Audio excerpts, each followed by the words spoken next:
বুদ্ধি দিবে কি করা যায় সেজন্য। কিন্তু এই ধরনের একটা সেন্সিটিভ বিষয়েও আপনাকে কি বুদ্ধি দিবে, কারণ ও তো আপনার তখন ফুফাতো ভাই। আমি যেটা বুঝি যে আপনারা দুজনেই বয়প্রাপ্ত এবং দুজনের মধ্যেই একটা ব্যাপার, যদি ওই সময়টাতে এরকম হয়ে থাকে যে না আপনারা আসলে ইন্টেনশনালি চাচ্ছেন যেটা সামাজিক ভাবে ধর্মীয় ভাবে অবৈধ একটা সম্পর্ক, which is call adultery relationship, পরকীয়া সম্পর্ক, সেটা যদি আপনারা দুজনেই চেয়ে থাকেন তাহলে স্বীকার করতে কোনো সমস্যা নেই। তখন ছিল না এরকম। তখন এরকম কোনো চিন্তা ভাবনাই ছিল না। আচ্ছা, তো আপনি যেটা বলছিলেন মুন্না ডেকে নিয়ে আপনাকে এটা বললো, তারপর তারপর আমি বললাম যে দেখো যার যার লাইফ তার কাছে, তুমি আমার কাছে বুদ্ধি চেয়েছো, তো আমি মনে করি ব্যাপারটা তুমি তোমার ফ্যামিলি জানো। তো বলছে যে আমি ফ্যামিলির কাছে অনেক বলছি, বাট আমার ফ্যামিলি কেমন আমি জানি, তুই জানিস না। আমি বলি কেন, কি হয়েছে? আমার বাবা মা তো ওরে ছাড়া অন্ধবিশ্বাস ওর প্রতি, মানে জামাইয়ের প্রতি অন্ধবিশ্বাস ছিল। জামার প্রতি অন্ধবিশ্বাস। আমার কি চাহিদা, আমার কি, সেটা তারা বুঝে না। আপনার জামাইয়ের সাথে আপনার সম্পর্ক এরকম শীতল কেন ছিল? ছোট ভাইয়ের বউর সাথে প্রেম ছিল।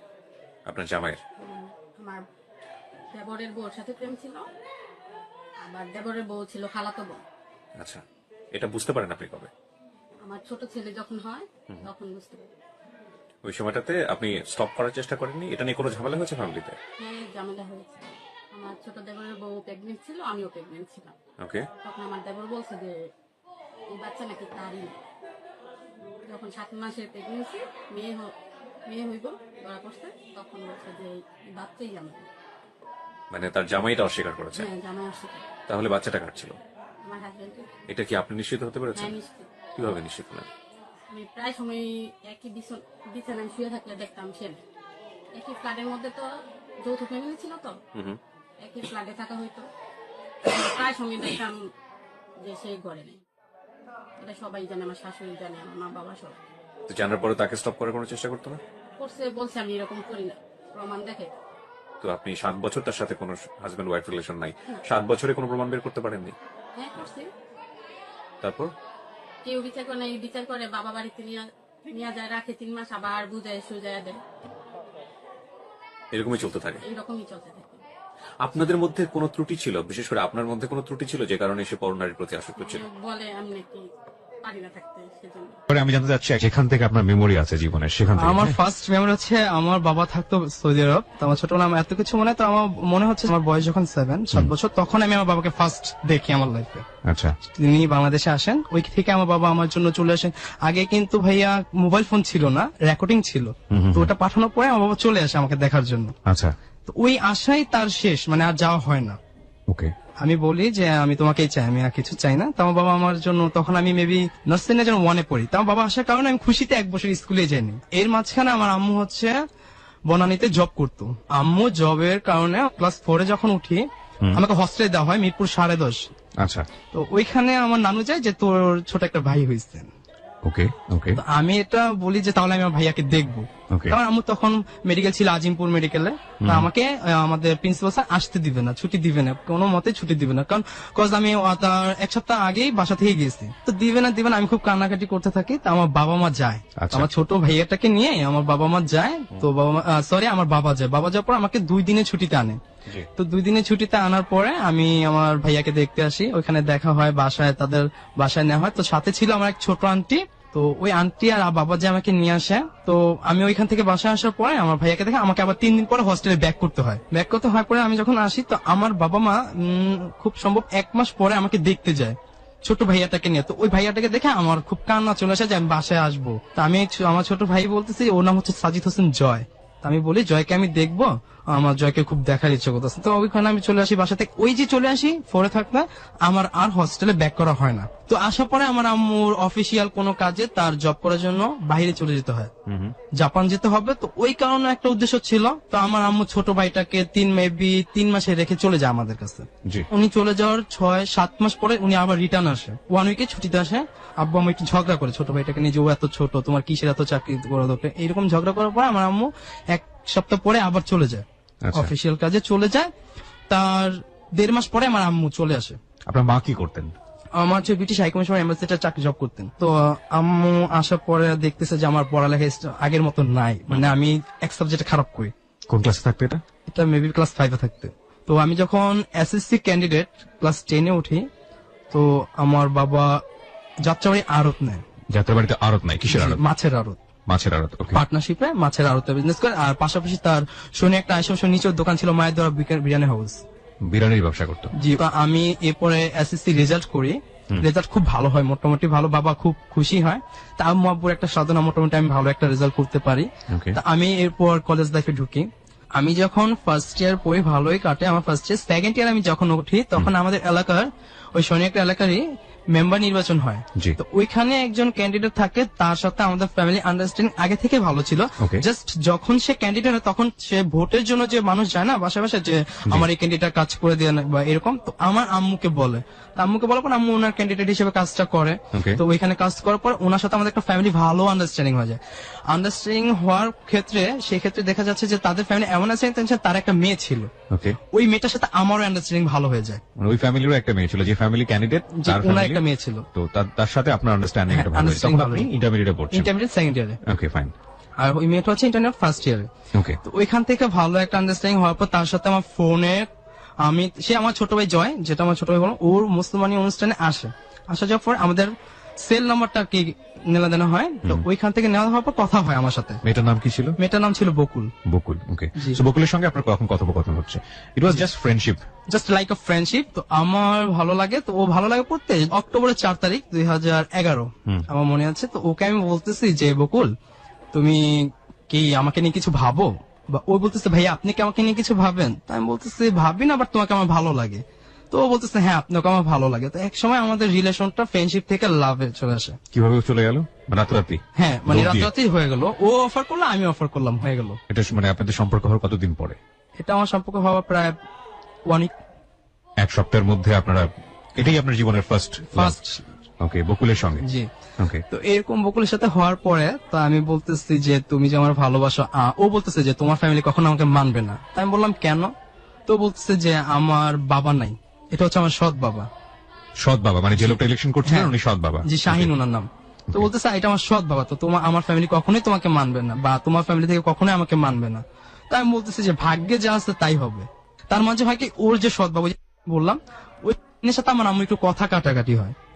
আচ্ছা, কথা কাটে এক পর্যায়ে আমাদের ফ্যামিলির সাথে টোটালি যোগাযোগ বন্ধ করে দেয়। বাট আমার আম্মু এবং ওই বকুলের যে মা বেবি আন্টি, তো বকুলের মা, ওই বেবি আন্টির সাথে আম্মুর আন্ডারস্ট্যান্ডিং লুকায় লুকায় দেখা হতো। আচ্ছা, আচ্ছা। লুকিয়ে লুকিয়ে দেখা হতো। তো এর মধ্যে রোজার ঈদ আসে, ঈদে ভালো ওরা আমাদের জামা কাপড় পাঠায় ঈদের, তা আমরাও মানে সম্পর্ক পাঠাই। এইরকম চলে গিয়েছে যে জামা কাপড় লেনদেন হতো? জি হ্যাঁ, জামা কাপড় লেনদেন হতো, আমার মনে আছে। তো ওই বকুলের মা আবার ব্যাপারটা জানতো। আচ্ছা, জানার ক্ষেত্রে কিভাবে জানো, ঈদের 3 দিন পরে সে আমাকে, আমি আমার নানুর বাড়ি সোনাগা, ওখানে বেড়াইতে গেছি চাচা চাচুদের নিয়ে। তো সে আমাকে ফোন দেয় যে বাবা তুমি কোথায়? আমি বলতেছি আমি নানুর বাড়ি, তুমি আমার সাথে এসে একটু দেখা করো। বকুলের ঠিক মা? আছে। জি, বকুলের মা বেবি আন্টি। তো আমি এসে দেখা পরে বলতেছি যে তোমার সাথে বকুলের কি সম্পর্ক? আমি তোমার নাম্বারটা আমি বকুলের মোবাইলে দেখতেছি, রিসিভ কলে অনেকবারই এখানে কথা হয়েছে। তো আমি বলি দেখেন আপনি যেহেতু আমাকে বলছেন, তো আমাদের রিলেশনটা মেবি আপনি বুঝতেই পারতেছেন আমাদের লাভ রিলেশন, এটা তো কখনো সম্ভব না। আমি বলি কেন? কখনোই মানবে না। মানে ওনার বাবা? আমাকে। হ্যাঁ, ওই যে বকুলের সৎ বাবা, সে কখনোই মানবে না। তা আমি মেয়ে তো ও না, ও হচ্ছে আপনার মেয়ে, আপনি মানেন? ঠিক আছে, যদি তুমি তোমার ফ্যামিলি রাজি করতে পারো তাহলে আমি রাজি। তাই আমি বললাম ঠিক আছে আমার ফ্যামিলি। তো আমি সেদিন বাসায় যাই, বাবার কাছে বলার আর সাহস হইতেছে না যে বাবা আমি কাউকে পছন্দ করি বা এরকম, বাট আমার বাবা কিছুটা হলেও বুঝতে পেরেছে। তো আম্মু আসে পরের দিন, আম্মু আসলে আম্মুকে বলি, আম্মু বলে ঠিক আছে আমি ট্রাই করে দেখবো বা আমি চিন্তা করবো। তো আমাদের রিলেশনটা চলতে থাকে, আমার আম্মু এরকম আমাদের কন্টিনিউ রিলেশন দেখতেছে, চলতেছে। বকুল একদিন হঠাৎ করে বলতেছে যে আমাদের রিলেশন আমাকে দেখতে আসতেছে, তুমি কি করবা? তাই আমি বললাম আমি কি করবো, মানে দেখতে আসলে তো এখানে কিছু করার নেই। তো বকুল বলার কিছুক্ষণ পরে ওর আম্মু আমাকে ফোন দেয়। এর মাঝে একটা কথা বলি, ওর আম্মু সবসময় সন্ধ্যার সময় আমার নাস্তা পাঠাই দিত বাসায়। ওকে, ঠিক আছে, সবসময় পাঠাইতো, খাওয়া দাবার যখন যেটা লাগে সে আমাকে দিত। তো ওর আম্মু আমাকে বলতেছে, বলার পর আম্মু বলছে সন্ধ্যার সময় আম্মু আমাকে ফোন দিছে, ফোন দিয়ে তাদের যে উনার আবার একটা টেলার্সের দোকান ছিল, জি, টেলার্সের দোকানে নিয়ে যায়। নিয়ে যাওয়ার পর আমি বলতেছে, আমাকে বলতেছে যে দেখো তো ছবিটা। তো আমি ছবিটা দেখে আমি বলি হ্যাঁ এটা কার ছবি? ছেলেটা চায়না থেকে বকুলের জন্য ঠিক করা হয়েছে। আচ্ছা, আচ্ছা। তাই আমি বলি বকুল কি বলে? বকুল তো বলতেছে তুমি যা বলবা তাই। আমাকে বকুল যদি বলে আমি যা বলবো আমি তো না বলতেছি, এটা হবে না। তা আমি খুব পারফেক্ট হবে না, তাহলে বকুলে বিয়ে করো। তা আমি বলি তখন আপনি ইন্টারমিডিয়েট সেকেন্ড second year এ পড়েন, মানে okay. আমার তখন টেক্সট এক্সামের কাছাকাছি, টেস্ট এক্সামের কাছে? হ্যাঁ পিচেস্ট হয়ে গেছে আর কি। তো আমি বলছি ঠিক আছে আমি দেখি কি করা যায়। তো বকুলের সাথে আমি রাত্রে কন্টিনিউ কথা বলতাম যখন, তখন বলতেছে তো ঠিক আছে আমরা একটা কাজ করি, আমরা আমাদের মিথ্যা যে কোর্ট ম্যারেজ কাগজ বানাই আমরা ওগুলো বানাই বলবো যে আমরা বিয়ে করে ফেলছি। তো আমি বলি এটা আমার দ্বারা সম্ভব না, কারণ আমি এখন মাত্র ইন্টার সেকেন্ড ইয়ারে পড়ি, তুমি তোমার ফ্যামিলির বলো ওয়েট করতে, আমি একটা কিছু করি। তো ওর ফ্যামিলি বলে, ও ফ্যামিলি বলে না এখনই বিয়ে দিয়ে দেবো, কারণ সৎ বাবা ওইখানে সে মানতেছে না, বা যদি আমাদের ব্যাপারটা জানাজানি হয়ে যায় সে এখানে মানতেছে না। তো আমি বলি তো ও কি করে, ঠিক আছে সব ব্যবস্থা আমি করবো। তো ও আমার কিছু ফ্রেন্ড ছিল, ওর ফ্রেন্ড ছিল এগুলো জানা, ওর একটা ফ্রেন্ড ছিল শিলা আবার সব জানতো। আচ্ছা, তো ওদের সহযোগিতা ওই কাজটা হয়ে যায়, ঠিক আছে। তো সবাই জানে আমি বকুলের বিয়ে করছি। তো এই কথাটা বকুলের সাথে আমার প্রমিস ছিল যে আমরা কাউকে 5 বছর আগে কাউকে বলবো না। তো বকুল কি করে, ও ভয় পায় যে আমি মনে হয় ওকে ছেড়ে দেবো। আচ্ছা, ওকে। এখানে একটা পয়েন্ট ও হচ্ছে আমি মনে করছি ওই রাত্রে যে রাত্রে আমরা মানে ওই কাগজগুলো করা হয়েছে কমপ্লিট হয়েছে, তো আমি বলি বিয়ের টাকাটা সম্পূর্ণ খরচ বকুল দেয়, মানে বকুলের মার কাছ থেকে নিয়ে জি। ওইখানে। তো ও কি করে রাত্রে খুবই কান্নাকাটি করে। আমি যখন ওই কাজগুলো করে আসি এসে দেখি ওদের দোকানে আমার আম্মু বসা আর বকুলের আম্মু খুবই কান্নাকাটি করতেছে। সে জানতো এই কাজটা যে হবে, সে জানতো। আচ্ছা, তো ও কান্নাকাটি করতেছে, তো কান্নাকাটি করার পর আমি বলতেছি আন্টি আপনি কি হয়েছে, তো বলতেছে আমার মাথা ব্যথা। তো আমি বলবো আচ্ছা ঠিক আছে। তো বকুল কি করে বাসা থেকে মিষ্টি এনে আমার আম্মুকে দেয় যে আন্টি তুমি খাও। আম্মু জিজ্ঞেস করে কিসে মিষ্টি, বলে কালকে মেহমান আসছিল মেহমানের মিষ্টি। ও আর বলে নাই যে এগুলো কিছু একটা মানে ওর পরিবার মোটামুটি জেনে গেল, ওর মা জানলো, হ্যাঁ মা জানলো। ওকে, হ্যাঁ, তো ওই দিনই রাত্রে কি করছে, ও খুবই ওর আম্মুর কান্নাকাটি দেখে খুবই কান্নাকাটি করতেছে ওকে। যে তুই তো একটা ফেক জিনিস করলি, কিন্তু জিনিসটা তো সত্য। মানে ফেক মানে কি, মানে ওর মাকে বলেছে এটা ফেক? না, ওর মাকেও বলছে যেটা কিন্তু আমরা ফেক ভাবে করতেছি। ওর মাকেও বলেছে এটা হ্যাঁ। ফেক, ওকে। ঠিক আছে, ওর মা চাচ্ছে আমাদের রিলেশনটা। তো ওই দিন রাত্রে ওর যে বাবা সৎ, ঠিক আছে, ও বলছি সব বইলা দিচ্ছে যে এই ঘটনা আমরা এরকম এরকম করছি। বকুলি বলে দিয়েছে? বকুলই বলে দিয়েছে ভয়ে। আচ্ছা। বলে দেওয়ার পর ওকে আর ওর মাকে সারা রাত্র খুবই মারধর করে, খুবই টর্চারিং করে। তা আমি পরের দিন কলেজে যাচ্ছি, আমার কলেজ আছে, আমি কলেজে যাচ্ছি, কিন্তু ওই দিন আর বকুলকে আমি কলেজে দেখি না। অন্যান্য দিন যেভাবে আমি বাসা পর্যন্ত দিয়ে যাই বা আমি নিয়ে দেখতাম ওইরকম দেখি না, আমি বিধায় ফোন দেই। তো ফোন দেওয়ার পর আমি ওর আম্মুকে তখন আন্টি বলি যে আন্টি কি ব্যাপার, বকুল কোথা আজকে কলেজে দেখলাম না। তো বলতেছে বাবারে আমার সব শেষ। আমি বলি শেষ মানে, বকুল তো ফাঁসি দিতে যেতেছে। আমি দৌড়ে কলেজে আসি, কলেজ থেকে ওদের বাসায় আসি, তখন দেখি টোটালি ওদের বাসা খালি আর সব জিনিসপত্র ভাঙা। তো আমি জিজ্ঞেস কি হয়েছে, খবর নিছে ওই কাজী অফিসে কাজী বইলা দিছে সবকিছু, কাগজপত্র সব ছিটা ফলাইছে, এখন বকুলের মেয়েরা বকুল ফাঁসি দিতে যেত। এটা ফাঁসি দেওয়ার কি হলো, ওই এমন করতেছে কেন? ও পরে আমার কাছে কিন্তু তারা লুকায়, ওরা যে বলে বকুল যে বাবাকে বলে এটা কিন্তু লুকায়। লুকানোর পরে তাই আমি বলি ঠিক আছে আমি দেখতেছি কি করতে পারি। তা আমার তো প্রচুর টেনশন মাথায় ঢুকে গেল যে এই মুহূর্তে আমি কি করতে পারি। ও বলতেছে হয়তো ফ্যামিলিরে জানো না, তাই আমি ফাঁসি দিব। মানে আপনার ফ্যামিলি জানাতে বলছে? আমি কি করি, আসর আজানের সময় কলেজটা টাইম পাস করে ওই ওদের বাসায় টাইম পাস করি আমার ফ্রেন্ড সার্কেল নিয়ে, ওইখানে খাওয়া দাওয়া দুপুরে খাওয়া কে যায় কোনো মতো আর কি করলাম, বাইরে থেকে খাবার কিনে নে বাসায়। যখন আমি আব্বু আমার বাবা তখন নামাজ পড়ে 5 ওয়াক্ত, বাবা নামাজে যাবে, বাট আম্মুকে দেখতেছি কোথাও এক জায়গায় বের হবে, আম্মু রেডি হচ্ছে। আচ্ছা। আমি খুবই ভয় পাইতেছি যে কি বলবো, বাট আমার চেহারা বিষ্ণুতা দেখে আমার আম্মু বলতেছে কি হয়েছে তোর বাবা, তোর কি হয়েছে, তোর তো কিছু একটা হয়েছে, কারণ তুই তো কলেজে এত তাড়াতাড়ি আসার কথা না, কারণ কলেজ শেষ হলে তুই 2-3 ঘন্টা আড্ডা মারিস তারপর আসি বাসায়, তো এখন এত তাড়াতাড়ি কিভাবে পসিবল এটা? তাই বলে আম্মু তুমি আমার মাথায় হাত দাও, আমি একটা অন্যায় করছি, তুমি কিছু বলতে পারবে না, হ্যাঁ বলবা বা না বলবা। তো আমি আম্মুকে বলার পর আম্মু বলতেছে বল কি বলবো, আমি আমার মাথায় হাত দাও, তো আম্মু হাতে, আমি বলি আম্মু আমি তো বিয়ে করে ফেলছি। কি বললি? আমি তো বিয়ে করছি। তো আম্মু ওই সময় খাটের উপরে মাথা ঘোরা দিয়ে পড়ে যায়, পড়ে যাওয়ার পর আমি আম্মুকে মাথায় তেল পানি দিয়ে যাই হোক সুস্থ করি। তা আম্মুকে বলি, আম্মু বলে কাকে? আমি বলি আমি বকুলকে বিয়ে করছি। কিভাবে? বকুলদের বাসায় আমি যাই, তো আমার আম্মু বলে ঠিক আছে আমি মানি, কিন্তু আমি এখন মানি না, আমি 5 বছর আগে আমার ছেলেকে। আপনি কি এটা বলেন যে আপনি ফলস বিয়ে করেছেন, যেরকম ওর ফ্যামিলিকে বললো এটা ফলস? না, আমি এটা বলিনি, আপনি বলেন কাগজপত্র সবকিছু বকুলের হাতে। এইভাবে আমাদের দিনকাল চলতে থাকে, কুরবানি চলে আসে।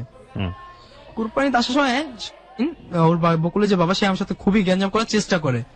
তো আমার আম্মু বা আমার মামাদের ক্ষেত্রে ওইটা অতটুকু সাহস পায় না যে আমাদের কিছু বলবে, বাট তারাও খুব প্রভাবশালী, এলাকা প্রভাবশালী লোক।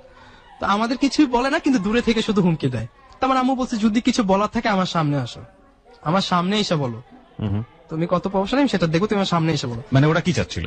ওরা চাচ্ছিল যে বকুলকে আমার কাছে দিবে না, আর আমার ফ্যামিলিরও ইচ্ছা ছিল না যে আমার কাছে ওকে আনবে। তাইলে হুমকি কেন হচ্ছে? হুমকি তুমি কি যে আমি ওই বকুলের সাথে কন্টিনিউ কথা বলতেছি এর জন্য। ওকে। তো এর মাঝে আবার চলে যায় বাসা থেকে। তো কুরবানি ঈদ আসে ওই বছর। কুরবানি ঈদের সময় হ্যাঁ আমি আমার বাবা ছিল আবার চামড়া ব্যবসা করতো। জি। তো ঈদের দিন আমি চামড়া নিয়ে আব্বুর সাথে ভিজি আর কি। তো এর মধ্যে শাহিন কিন্তু বাসা থেকে রাগ করে চলে যায়, ওকে। চামড়াতে চলে যায়। তো আমি চামড়া নিয়ে ভিজি ওগুলো কাজ করতেছি। এর মাঝে বাসায় এসে বকুলকে আবার মারধর করে। এক পর্যায়ে মানে বলে বকুলের বাবা। হ্যাঁ বকুলের বাবা বলতেছে এখন বকুলকে হয়তো আমার কথা হচ্ছে মুন্নাদের বাসায় পাঠিয়ে দিবি, আর তা নাহলে ওর মামার বাসায় পাঠিয়ে দিবি। তো বকুলের বাবা ওকে বের করে দেয়, বাসা থেকে বের করে দেয়। জি বের করে দেয়। আর তা আমি আমার আম্মুকে বলি আম্মু এখন কি করবা, এখন আমি তোর বিয়ে করে ফেলছি, তুমি এক কাজ করো। আমাদের নারায়ণগঞ্জে একটা বাড়ি ছিল, জি। তাই আমি বলি তুমি উড়ে আই না নারায়ণগঞ্জ বাড়িতে রাখো। ওকে। তো আম্মু বলে ঠিক আছে আমি দেখতেছি। তো আম্মু যায়, আম্মু যা পরে বকুলের আপনার বাবা কি বিষয়টা জানে? না তখনও জানে না, তখনও বাবা জানে না না? তখনও বাবা জানে না, বাবা জানে না। তা আম্মু ওকে গিয়ে নিয়ে আসে বাসায়। তো নিয়ে আসার পরে আম্মু সাথে সাথে ওকে নিয়ে আমাদের কদমতলী থানায় চলে যায় রায়েরবাগে। তো ওইখানে বকুলের বাবা ওর নামে একটা কেস করে আসে বকুলকে দিয়ে, আচ্ছা। যে আমি নিজে স্বেচ্ছায় বকুলকে চলে দিয়ে আসি। বকুলের বাবার নামে কেস করে হ্যাঁ। আপনার মা? জি। তো কেস আচ্ছা। করে চলে আসে। তো আসার পরে আমরা বকুল আসে। এই মধ্যে রাত্রে 9টা বাজে আমার বাবা চলে আসে বাসায়, নামাজ টামাজ শেষ করে চলে আসে। এখন সে এসে আমাদের ঘর থেকে বের করে দিতেছে। তো বকুল পায়ে ধরে, সে মানতেছে না, এই বিয়ে সে মানেই না। মানে আপনার বাবা? জি। প্রয়োজন আমাকে ঘর থেকে বের করে দিবে। তো আমার আম্মুকে আমার বাবা 2-3টা থাপ্পড় দেয় আমার জন্য, ওকে। যে তোমার জন্য আজকে এই অবস্থা, ছেলের এত মাথা উঠাইছো। তো ওইখানে বাবা বের করে দেয় বাসা থেকে। আম্মু বলতেছে তুই এত রাতে মিটাই নিয়ে কোথায় যাবি, তুই এক কাজ কর, তুই এখানে দাঁড়া, আমি দেখি নিচে কিছু ব্যবস্থা করতে পারি কিনা। জি। তো ও আমার আম্মু আবার বকুলের বাসা যায়। বকুলদের বাসায় যাওয়ার পর ও আম্মুর সাথে কথাটা বলে ফাইনালি আমাদের থেকে বাসা থেকে 5 মিনিট দূরে বকুলের এক ছোট মামার বাসা আছে। বকুলের ছোট মামার বাসায় সেখানে কথা হয়েছে যে বকুল যে পর্যন্ত পড়ালেখা করবে আমি যে পর্যন্ত পড়ালেখা ওই পর্যন্ত ওই বাসায় থাকবে, খরচ দিবে আমার মা। ওকে। এরকম ভাবে কথা হয়। তো বকুলকে ওইখানে দিয়ে আসে। তখনও কিন্তু আমাদের বিয়ে কাগজপত্র সব ছিঁড়ে ফেলে। ফেকের যে বিয়েটা কে ছিঁড়ে ফেলে? শাহিন ছিঁড়ে ফেলছিল, বকুলের বাবা। মানে বকুলের বাবা ছিঁড়ে ফেলেছে? হ্যাঁ। ওকে। তো ওইটা আর কোর্টে থেকে কাবিন হয় নাই। ওকে। তো বকুল ওইখানে থাকার পরে মানে ফেক বিয়ে নিয়ে মোটামুটি আপনারা যুদ্ধ করে যাচ্ছেন? যুদ্ধ করে যাচ্ছি। ওর বাবা কি জানতো বিষয়টা ফেক? ওর বাবাকে কাছে কিন্তু ও ফেক বলে নাই। ওর বাবার কাছে ফেক বলে না, ও কিন্তু ওর মা জানতো, জানতো ওর ফেক? মা আর বকুল, মা আর বকুল জানতো ফেক এবং আপনি জানেন ফেক? হ্যাঁ। 3জন মানুষ জানতো ফেক আর বাকি সবাই জানতো রিয়েল? রিয়েল। ওকে। ওইখানে প্রবলেম। তো আমার আম্মু ওইখানে আসে যায়, বকুলকে দেখে কি করবে। তো এর মাঝে একটা প্রবলেম হচ্ছে যে বকুলের যে বাবা আর মা, এখন বকুলের মা বাবার কথা হচ্ছে বকুল বাসা থাকতে সে থাকবে না, হয়তো সে থাকবে না। আচ্ছা। তো এই কথাটার উপর ভিত্তি করে আমার মা বকুলের মামার বাসায় যায়। আচ্ছা। যাওয়ার পরে বকুলের মা, বকুলের ছোট মামি, আমার মা, আদারওয়াইজ অনেকে ছিল, আমি ছিলাম না। ওই ক্ষেত্রে একটা কথা হচ্ছে যে কি এমন সমস্যা শাহিনের, আমার আম্মু বলতেছে যে তুই বকুল বাসায় গেলে শাহিন তোর মাকে রাখবে আর না হলে রাখবে না, কি এমন সমস্যা? রাইট। না, আমি বিষয়টা যতটুকু বুঝতে পেরেছি যে বকুলের বাবা বকুলকে বলেছে যে তুমি যদি বাসায় রিটার্ন আসো তাহলে তোমার মাকে রাখবো, নইলে তোমার মাকে বাসা থেকে বের করে দিব, তাই কি? ওকে। যেটা আপনার মাও বকুলকে জিজ্ঞেস করেছিল। ওকে। দেন বকুল বলতেছে যে বকুল ওনার নাম ধরেই বলছে, যে ওর বাবার নাম ধরে বলছে যে উনি তো আমার সাথে আগে থেকে শারীরিক নির্যাতন করতো। তো এইরকম কিছু একটা কারণে। শারীরিক নির্যাতন বলতে আসলে কি বোঝাচ্ছিল? তার গায়ে হাত দিত। ওকে। তার গায়ে হাত দিত। তো এটা আমার মা শোনার পরে সেখানে সে বলে আসে যে এটা কখনো পসিবল না আমার ছেলে বউ হিসেবে মানা। তো বাসায় আসার পর আমি ঘুম থেকে উঠি সকাল 11টার দিকে। তো আমি আমার ঘুম থেকে উঠে আমার আম্মুর কাছে যাই, আম্মুর রুমে। আম্মু যাবো, আম্মু কি করলা তুমি, বকুলের ব্যাপারটা কি ভাবলা? তা আম্মু বলতেছে তুই কখন আর এই ব্যাপারে কোনো ব্যাপারে আমার সাথে কথা বলবি না। আচ্ছা। আমি এটা কখনোই মানি না। তো আমি তো আকাশ থেকে পড়লাম যে আমার আম্মা যেখানে রাজি, হঠাৎ কি এমন সমস্যা আমার আম্মু রাজি না? প্রথম পর্যায়ে আপনার মা রাজি ছিল? হ্যাঁ, প্রথম পর্যায়ে কিন্তু রাজি। ওই ঘটনায় যে মামার বাসায় যে ঘটনা শুনে এসব পর সে আর রাজি না। আচ্ছা। আম্মু রাজি না। তাহলে কি বাবা গায়ে হাত তোলার কারণে রাজি না? জি জি জি, এরকম। বাবা গায়ে হাত তোলার সাথে রাজি না হওয়ার কি সম্পর্ক আছে? এটাই আমি সে ঠিক মানতে জানি না পারতেছে না। এক্সপ্লেনেশনটা আসলে কি। ওকে, হ্যাঁ বলুন তারপরে। আমি বলে আমি এটা বিশ্বাস করি না। আমার কাছে বলে, আমি বলে আমি না এটা বিলিভ করি না, এটা কখনোই পসিবল না। তো আমার আম্মু কি করে কোরআন শরীফ এক হাতে আর আমার ছোট ভাইয়ের মাথায় এক হাতে এরকম ভাবে বলে, তারপরও আমি বিলিভ করি না যে না এটা পসিবলই না। আমি বিষয়টা একটু পরিষ্কার করার জন্য প্রিয় শ্রোতা আপনাদেরকে বলছি, ফিজিক্যাল টর্চার বলতে আসলে যেটা বোঝাচ্ছে উনি হয়তো পুরো বিষয়টা পরিষ্কার করছেন না, শারীরিক সম্পর্কের বিষয়টা, তাই কি? জি। শারীরিক সম্পর্ক। যেহেতু সৎ বাবা, এটা আসলে কতটুকু সত্য ছিল না মিথ্যা ছিল এটা ও ভালো জানবে, বকুল ভালো জানবে, কিন্তু এটা বকুল বলেছিল, তাই তো? হ্যাঁ, বকুল বলছে, আদারওয়াইজ আমাকে অনেকেই বলছে ঘটনার পর। বকুল কি আপনার সঙ্গে যখন প্রেমের সম্পর্ক ছিল তখন কি ধরনের কথা কখনো না, বলেছে? তখন এই ধরনের কথা কিন্তু বলতো যে আমার গায়ে প্রচুর মারধর করে, বা যেটা বাবা হিসেবে মায়ের কথা না আর কি, যেভাবে কোনো বাবা মেয়ে মারবে সেরকম না। হ্যাঁ, এরকম টর্চার করতো। তারপর আমি বলি যে ঠিক আছে, তোমরা যেহেতু মানা না, আমি আজকে বাসা থেকে বের হয়ে যাবো। তো এটা জানার পর আপনার মধ্যে রিয়াকশন কি ছিল? জি, আমি বাসা থেকে বের হয়ে যাই। বাসা থেকে আমি তখনও বকুলের প্রতি আপনার ফিলিংসটা কি ছিল? তখনও ভালো ছিল, তখনও ভালো ছিল। আমি বাসা থেকে বের হয়ে যাই। বাসা থেকে বের হয়ে যাওয়ার পরে তো আমি বলি যে ঠিক আছে আমি বের হয়ে গেছি, তুমি কোথায় আছো? কয় মামা বাসায় আছি। তো আমি গিয়ে আমার এক পরিচিত আঙ্কেল ছিল, ওই আঙ্কেলের বাসায় উঠি। তো আঙ্কেলের বাসায় 3-4 দিন থাকার পর আমি এর মাঝে বকুলের মামার বাসায় আসি। বকুলের মা আমাকে ফোন দেয় যে তুমি আসো, তোমার সাথে আমার কথা আছে। তো আমি যাওয়ার পর সে আমাকে বলতেছে যে এখন কি করবো তুমি? আমি বলি দেখেন যে যাই বলুক আমি বিলিভ করি না যেটা আমি নিজে চোখে না দেখছি। তো বলে ঠিক আছে তাহলে আমাকে এলাকার সবাই বলতেছে যে তোমাদের সাথে যেহেতু গিয়েছে তোমাদের সাথে একটা রিলেশন দরকার। তাই বলে এটা আমার মতে কখনোই পসিবল না, কারণ আমি রাস্তাঘাটে করতে পারবো না, এরকম করতে পারবো না। বলে না ঠিক আছে তুমি আমার মেয়েদের নিয়ে তো আর বাইরে যাবে না, তুমি আমাদের বাসায় থাকো। বকুলে মামা বাসা বলে যে এই বাসায় থাকতে পারো আমার ভাইয়ের বাসায়। তো আমি বলি না আমি এই বাসায় থাকবো না। তো তার কথা মতো আমি রাত্রে ওখানে থাকি, কথা হয়, বাট আমার সাথে কোন রিলেশন হয় না। সারা রাত্রে আমি বসে থাকি, এমনকি লাইট জ্বালে ওর মারে আমার পাশে বসে রাখি। আমি এভাবে টাইমটা ওয়েস্ট করছি সারা রাত। ভয় পাচ্ছিলাম যে আমি খুবই ভয় পাচ্ছিলাম যে কি না কি হয়ে যায়। তা আমি ওইখানে সারা রাত টাইম পাস করি, তো বকুলের মা টাইম পাস করে, এভাবে 2 দিন যাই আমি। তো 2 দিন যাওয়ার পর ওর মা কিছুটা বুঝতে পারে যে আমি একদম এগ্রি না। তো মা কি বলে যে তুমি এখন কি করতে চাও? তুমি তো এখন বেকার বা পরীক্ষা। যে আমি বলে আমার সামনে ইন্টার পরীক্ষা, এটা তো আর দেওয়া হবে না, আমি বাসা থেকে বের হয়ে গেছি সব কাগজপত্র রেখে, তো এখন আমি কি করতে পারি? তো বলে যে আমার এক বকুলের ফুফাতো বোনের হাজবেন্ড বা ফুফাতো বোন যেখানে, ওটা হচ্ছে সিদ্ধিরগঞ্জ, ওইখানে একটা জবের ব্যবস্থা করে দিবে। তো ওইখানে তো ওরা আমাকে নিয়ে যায়। এটা হচ্ছে 15ই নভেম্বর, নভেম্বরে 2011 15ই নভেম্বর যায়। তো আমিও যাই, আমাকে তারা রাস্তায় বসে রাখে একটা যাত্রী ছাউনির নিচে। তারা আগে যায়, আমাকে আগে পরিচয় করে নেই বা আমাকে আগে নিয়ে যায়, তারা তো ঘটনাটা জানে না, জানাবে তারপর নিবে। তো আমি ওয়েট করতে থাকি। সেদিন ছিল আমার টেস্ট ফার্স্ট বাংলা প্রথম পত্র পরীক্ষা, আমি তো দিতেছি না। তাই ওইখান থেকে উঠে জিতে চলে আসি ধনিয়া কলেজের সামনে। আমি প্রথম ধনিয়া কলেজে, তো আমার এসব ফ্রেন্ড সার্কেলদের সাথে দেখা হতো। আমার একটা ফ্রেন্ড সুজন, যার কথা না বললে না, আমার সবচেয়ে বেস্ট ফ্রেন্ড, আমার ক্লোজ ফ্রেন্ড সুজন। তো সুজন খুবই কান্নাকাটি করতেছে, তুমি পরীক্ষা দিবা না। ওর আর আমার রুট সবসময় একসাথে ছিল, আমি আগে আমার পিছনে, যে আমি কিভাবে কলম চালাবো, মানে আপনার থেকে থেকে পরীক্ষা। হ্যাঁ। তো আমি বলি যে বন্ধু মানুষের লাইফ তো সবসময় এক থাকে না, তুমি ট্রাই করো। তুমি কি সারা জীবন আমার হাত ধরে যাবা বা আমি কি তোমার হাত ধরে যাবো? তো সুজন কান্নাকাটি করো, ওইখানে দেখা সাক্ষাৎ হয়। তো ওর মা সন্ধ্যার দিকে চলে আসে বকুলকে রেখে। তো আসার পরে আমার বলতে ফোন দেয়, কই তুমি? আমি বলি ধনিয়া। তুমি এক কাজ করো, তোমাকে যেখানে নিয়ে গেছিলাম তুমি সেখানে যাও, সিদ্ধিরগঞ্জ যে পার হাউসের সামনে বসে আছি, তুমি এখানে যাও, বকুল তোমার জন্য ওয়েট করবে, ওই বাসায় তোমরা থাকবে আজকে থেকে। এটা আপনার মা বলতেছে? না না না, বকুলের আম্মা। বকুলের আম্মা বলছে। তো আমি যাই, যাওয়ার পর বকুলের কাজিন সহ আমাকে রিসিভ করে। তা আমি যাওয়ার আগে অনেক ফল ফ্রুট দই মিষ্টি কিনে নিই, যে নতুন একটা বাসায় যাব। তো আমি কিনে নেওয়ার পর যাই, যাওয়ার পরে তো তারা রাত্রে কি করে, বকুলকে বকুল ফুপুর সাথে ঘুমায়, আমাকে অন্য একটা রুমে একা দেওয়া হয়। তো সারা রাত্রে আমি বসেছিলাম। এর মাঝে রাত্রে 12টা কি 1টা নাগাদ বকুলের মা আমাকে ফোন দেয় যে কি করতেছো? আমি বলে আমি শুয়ে আছি। বকুল কোথায়? বকুল ফুপুর সাথে পাশে।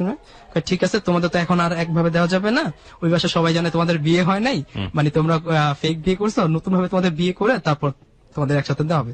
তা আমি আপনি কি আমার সাথে ফাইজলামি করেন? এটা কোন ধরনের মানে? আমি যার জন্য ঘর থেকে বেরিয়ে গেছি, আপনি আবার এখন এরকম শুরু করছেন, তো তুমি একটু ওয়েট করো। তো আমি ওই রাত্র কাটে কোনো মতো, এইভাবে 2 দিন কাটা। এটা কার বাসায় যেন হচ্ছে? বকুলের ফুফাতো বোনের বাসায়। তো ওইখান থেকে এইভাবে চলে যাওয়ার পর আমি আমার নানু বাসায় আসি বেড়াইতে। তো বকুলকে রেখে আসি। তো বকুল আসার পর আমি পরের দিন আবার আসি বকুলদের বাসায়, ওই মামাতো বোনের বাসায়, সরি ফুফাতো বোনের বাসায়। তো ওইখানে থাকার পর কি হয়, বকুলের যে বাবা তার সাথে ওর মার খুবই ঝগড়া চলে, যে কেন দিছে, কোথায় আছে বকুল, কিভাবে আছে। তো সে বলে যে বকুলকে নিয়ে তার বাসায় রাখতে। সে মানে না, না মানার কারণে তাদের অনেক হুমকি দামকি দেওয়া হয়, যার কারণে বকুলের মা বাধ্য হয়ে ওই মামাতো ফুফাতো বোনের বাসায় আসে। আচ্ছা। যার পরে আমার কাছে রাত্রে বলতেছে যে আমি আমার মেয়ে নিয়ে যাব, আমি আমার মেয়ে নিয়ে যাবো। আমি বলি এটা কিভাবে পসিবল? আমি যাদের জন্য বাসা ছেড়ে চলে আসছি, তাহলে আমি কোথায় যাবো? বলে তুই কই যাবি, তুই যা, আমি জানি না। আচ্ছা। তাই আমি বলি ঠিক আছে। তো ওর যে ফুফাতো বোনের হাজবেন্ড ছিল, উনি দিবে না, যে না যেটা হওয়ার হয়েছে, ও কোথাও যাবে না। এরকম সারা তোমার সাথে ঝগড়াঝাটি করে দেয় না। তো বকুলের মা বলে ঠিক আছে, তো এক কাজ কর, ওই যে বকুল যে ওর বাবার নামে কেস করেছিল, সেই কেসটা উঠাই উইথড্র করতে বলতেছে। বকুল বাবার নামে কিসের কেস করেছিল? মেবি নারী নির্যাতন। ওকে। তো ওই কেসটা উইথড্র করার জন্য সে বলতেছে ঠিক আছে 1 ঘন্টা সময় দাও, আমি ওর সাথে কোর্টে থানায় এসে কেসটা উইথড্র করে, ওর সাক্ষী দিয়ে উইথড্র করে আমি তোমাকে আবার দিয়ে দিব বকুলকে। তাই আমি বলি না, আমি সাথে যাবো। তো আমিও সকাল 6টা বাজে, ওই ভাইয়া ঘুমেছিল, দুলা ভাই, আমি বকুল আর বকুলের মা 3 জন আসি রায়েরবাগ কদমতলী থানাতে। আসার পরে বকুলের মা ওইখান থেকে আমাকে বাইরে দাঁড় করে রেখে ভিতরে কি যেন কি করে আসে। তো বলতেছে এখানে হবে না, কোর্টে যেতে হবে। তাই বলছি ঠিক আছে, কোর্টে গেলে আমিও সাথে যাবো। বলে কি না, আমার একটা উকিল আছে এলাকার ভিতরে, ওনার বাসায় যাবো, ওনার বাসায় তার তোমার নেওয়া যাবে না। তো আমি বলি ঠিক আছে, তো আমি কি করবো, বলে তুমি এখানে বসো, আমরা আসতেছি। তো আমি ধনিয়া কলেজের সামনে বসি, উনি আধা ঘন্টা কথা বলে যায়। এই যে বকুলকে নিয়ে যায়, ওখানেই ক্লোজ আমাদের সম্পর্ক। ক্লোজ মানে? ওইখানে না উনি সাথে সাথে মোবাইল বন্ধ করে দেয়, তার 1 ঘন্টা পরে খুলে বলতেছে আমার মেয়েকে তুমি পাবা। তারপর হ্যাঁ, তো ওইখান থেকে নিয়ে যাওয়ার পর আমার সাথে আর কোনো কন্টিনিউ যোগাযোগ নেই। তো আমি কি করব এখন বুঝতে পারতেছি না। তো ওইখান থেকে আমার বকুল আমার সাথে কথা হয় যে ঠিক আছে, যাওয়ার হয়ে গেছে, ফেক বিয়ে করছে, এখানে বাদ দাও, এখানে ওর আশা ছেড়ে দাও। তো আমি বলি ঠিক আছে, ও ভালো থাকুক, আমি সেটাই চাবো, ও ওর মতো থাকুক, আমি আমার মতো আছি। এই কথা বলে আমি আমার আম্মুর ফুপুর বাসায় চলে যাই, ধুলাইপাড়। তো ওই ফুপুর বাসায় 2-3 দিন থাকার পর আমার আম্মু আমাকে ফোন দেয়। জি। ফোন দিয়ে বলে তুই কেমন আছিস, সেই তাই আমি বলে আম্মু আমি ভালো আছি, আমি অন্যায় করছি, মাফ করে দাও। এই কথা বলার পরে বলে আমি মাফ করলে কেউ, তোর বাবা তো আর তোকে মাফ করবে না। তাই আমি বলি তুমি বাবাকে ম্যানেজ করো। এই কথা বলার পর আম্মু বলে কি ঠিক আছে, আমি ব্যবস্থা করি, তুই আমাদের নারায়ণগঞ্জ বাসায় চলে যা। আচ্ছা। তো আম্মুর কাছে আমি দেখা করি। তো আমি এর মধ্যে কি আমার টেস্ট পরীক্ষা শেষ হয়ে যায়, আমি টেস্ট পরীক্ষা দিই নাই। তো এটার জন্য আমি একটু আম্মুকে নিয়ে দৌড়াদৌড়ি করি। তো যেভাবে হোক আমি আমার ফর্ম ফিল আপ করি। আমি এর মধ্যে কিন্তু নারায়ণগঞ্জ থাকতেছি, জি। আসতে যেতে আম্মু খরচ পাঠাইতেছে, আমি চলাফেরা করতেছি। তো আমি ভালো মতো ইন্টার পরীক্ষা দেই, ইন্টারমিডিয়েট পরীক্ষা দেওয়া ভালো মতো করা হয়। তো আমি রিটার্ন শুনে একটা ব্যাক করি নারায়ণগঞ্জ থেকে। তো ব্যাক পর আমি ওইখান থেকে আমার আম্মু বলছে যে ঠিক আছে বাসা নিজেদের বাড়ি আছে, এখন আর ভাড়া বাসা থাকবো না, নারায়ণগঞ্জ চলে যাও। তো আমি বলি কি না, আমি নারায়ণগঞ্জ যাবো না, আমি শুনে একটা থাকবো। ওকে। আমি ছোটবেলা থেকে বড় হয়েছি, আমার ফেস হারিয়েছে। তোকে আম্মু বলে ঠিক আছে, তোকে একটা বাসা নিয়ে দিতে হলে। তো আমাকে বাসা নিয়ে দেওয়া হয়, আমি ওই বাসা থাকি। তো ওই বাসা থাকার সাথে ও তো আমার খুব ছোটবেলা পরিচিত। এডিট পার্ট ও তো বলতে আপনার এখানে একটু আবুল ভাই ইন্টারাকশন করি। Basically this is adultery relationship. So এই জায়গা থেকে একটা পরকীয়া প্রেমের সম্পর্ক এবং তারপরে ওনাদের সংসার। সো এটাকে এভাবে তুলে ধরতে হবে। দেখেন এখানে কিন্তু ওনাকে এখন পর্যন্ত আমাদের লিসনাররা চিনে না। সো ও তো বললে কোনো কিছু হবে না। Sorry. একদম ইন্ট্রোডাকশন ঠিক ইনিশিয়ালি যেভাবে করা সেভাবে করতে হবে। ওকে? হ্যাঁ, ভাড়া বাসায় থাকেন নারায়ণগঞ্জে? না না, কোথায় যেন ছিলেন? শুনে একটা ভালোবাসা। না না, ওইখানে এই গল্পে কোথায় ছিলেন? এই গল্পে ছিলাম যে আম্মু আমাকে একটা বাসা ভাড়া নিয়ে দিবে। এখান থেকে আবার শুরু করবেন। Edit part close. তো আম্মু একটা বাসা ভাড়া করে নিয়ে দেয়। তা আমি ফার্স্ট টাইম 3 সেট বাসা বলছে। কোথায় এটা? এটা হচ্ছে আমাদের শনিয়াকটাতে। এবং লেখাপড়া কি তখন স্টপ হয়ে গেল? না না না, রানিং লেখাপড়া চলছে তখন? হ্যাঁ, লেখাপড়া চলছে। তো আমার লেখাপড়া রানিং। তো আমি বললাম 3 সেট বাসা থাকতে পারবো না। তো আমি ফুপু বলে ডাকতাম। তো ফুপু বলে ডাকাবো, ওই ফুপুরই বাড়ি ওটা, ঠিক আছে। তো ওই ফুপুদের বাসা উনি বলতেছে যে ঠিক আছে 1 মাস থাকো, তারপর আমাদের যে বিল্ডিং, ওনাদের 2টা বাড়ি, বিল্ডিং এর নিচতলা একটা 1 রুম সেপারেট ভাবে সব দেওয়া আছে, ওইখানে 1 মাস পরে আমি তোমার ব্যবস্থা করে দিতেছি। আচ্ছা। তো আমি 1 মাস কোনো মতো 3 দিন ছিলাম, বাকি সময় আমি নারায়ণগঞ্জে কাটাইছি। আমি একটা প্রাইভেট ভার্সিটিতে ভর্তি হই। ওকে। তো ফার্স্ট সেমিস্টার যখন হয়, আমার গার্জিয়ান ডাকা হয় যে আমি ক্লাস করি না কেন। মানে কেন ক্লাস করতেন না? হ্যাঁ, সেটা। হ্যাঁ, সে ফ্রেন্ড সার্কেল আগে ভালো লাগতো না, গার্জিয়ান ডাকা। তো আমি বলি আব্বু আম্মুর তো আনা সম্ভব না। আমি স্যারদের সাথে একটা মিথ্যা কথা বলি যে আমি থাকি হচ্ছে মেসে আমার মামার কাছে। ওকে। তো এই প্রবলেমটা ছিল, আমি বললাম আমার ক্লোজ ফ্রেন্ড সুজন। তো ওরও মা ছিল না, ওর মামা মারা গেছে 2009 সালে। তো আমরা কি করছি, 2জন মামা বানাইছে, আমাদের ম্যানেজার আছে বাসায়, মিজান আঙ্কেলের ম্যানেজার। তো উনারে বানাইছে আমাদের মামা, আচ্ছা। উনি আমাদের গার্জিয়ান। তো উনার গার্জিয়ান হিসেবে নিয়ে যেতে আমাদের ওই সময় চান্স দেওয়া হয় একবার। আমরা আমাদের ফার্স্ট মানে আপনার মামার সাথে গিয়ে বলে যে আসলে এই অবস্থা। ফার্স্ট সেমিস্টার চান্স দেওয়া হয়, স্যার কিছুতে দিবে না। তারপর আমরা অনেক রিকোয়েস্ট করে দেই। সেকেন্ড সেমিস্টার আমাদের একই প্রবলেম, বাট এবার আর দিবে না। তো আমি, আমার ফ্রেন্ড সুজন, আমি আর আমার মামা যাই। তো যাওয়ার পরে কি হয় যে স্যার আমাদের এইবার মতো দেন। আমি অসুস্থ ছিলাম, তো আমি রিয়েলি আমার কিডনি তখন প্রবলেম হয়ে যায়। তো আমি ডাক্তার মেডিকেল যে রিপোর্ট গুলো ছিল আমি সব শো করি। তো তারা এটা বিলিভ করতেছে না যে যেখানে তুমি এর আগের বার এমন করছো, এইবারও করছো, তো তোমাকে আমরা চান্স দিতে পারতেছি না। আচ্ছা। তা আমি কি করি, স্যারের রুম থেকে বের হয়ে আমি সুজন দুজনে আমাদের সবকিছু ছিঁড়ে ফেলাই, বেতন বই যা আছে সবকিছু আমরা ছিঁড়ে ফেলাইছি, যে পড়বই না। স্যার বলতেছে 1 বছর পরে দাও রিটেন। তাই বলি 1 বছর পরে দিলে তারা আমাদের লস হয়ে যেতেছে 1 ইয়ার। আমরা কি করি, 1 বছর ঘরে কাটে, কিন্তু সবাই জানে আমরা পরীক্ষা দিতেছি। এইভাবে আমার মোটামুটি ভার্সিটি লাইফ ভালোই চলতেছিল। এখন থার্ড সেমিস্টার যখন আমি আবার রিটেন ভাবে সেকেন্ড সেমিস্টার দেবো, আমি যে বলছিলাম যে আমি 1 মাস পরে চলে আসবো ফ্ল্যাটে, ওই ফ্ল্যাটে আসার পরে আমি শম্পাকে দেখি। সম্পাটাকে? শম্পা হচ্ছে আমার ছোটবেলা থেকে যাকে আমি চিনি, সে হচ্ছে আমার ভাবি ছিল, ফুফাতো ভাইয়ের বউ, দুঃসম্পর্কে ফুফাতো ভাইয়ের বউ। জি। ওর সঙ্গে আপনার মাঝখানে কোনো যোগাযোগ ছিল না? হ্যাঁ ছিল, মানে বাসায় আসা যাওয়া হতো, সবকিছু আসা যাওয়া হতো।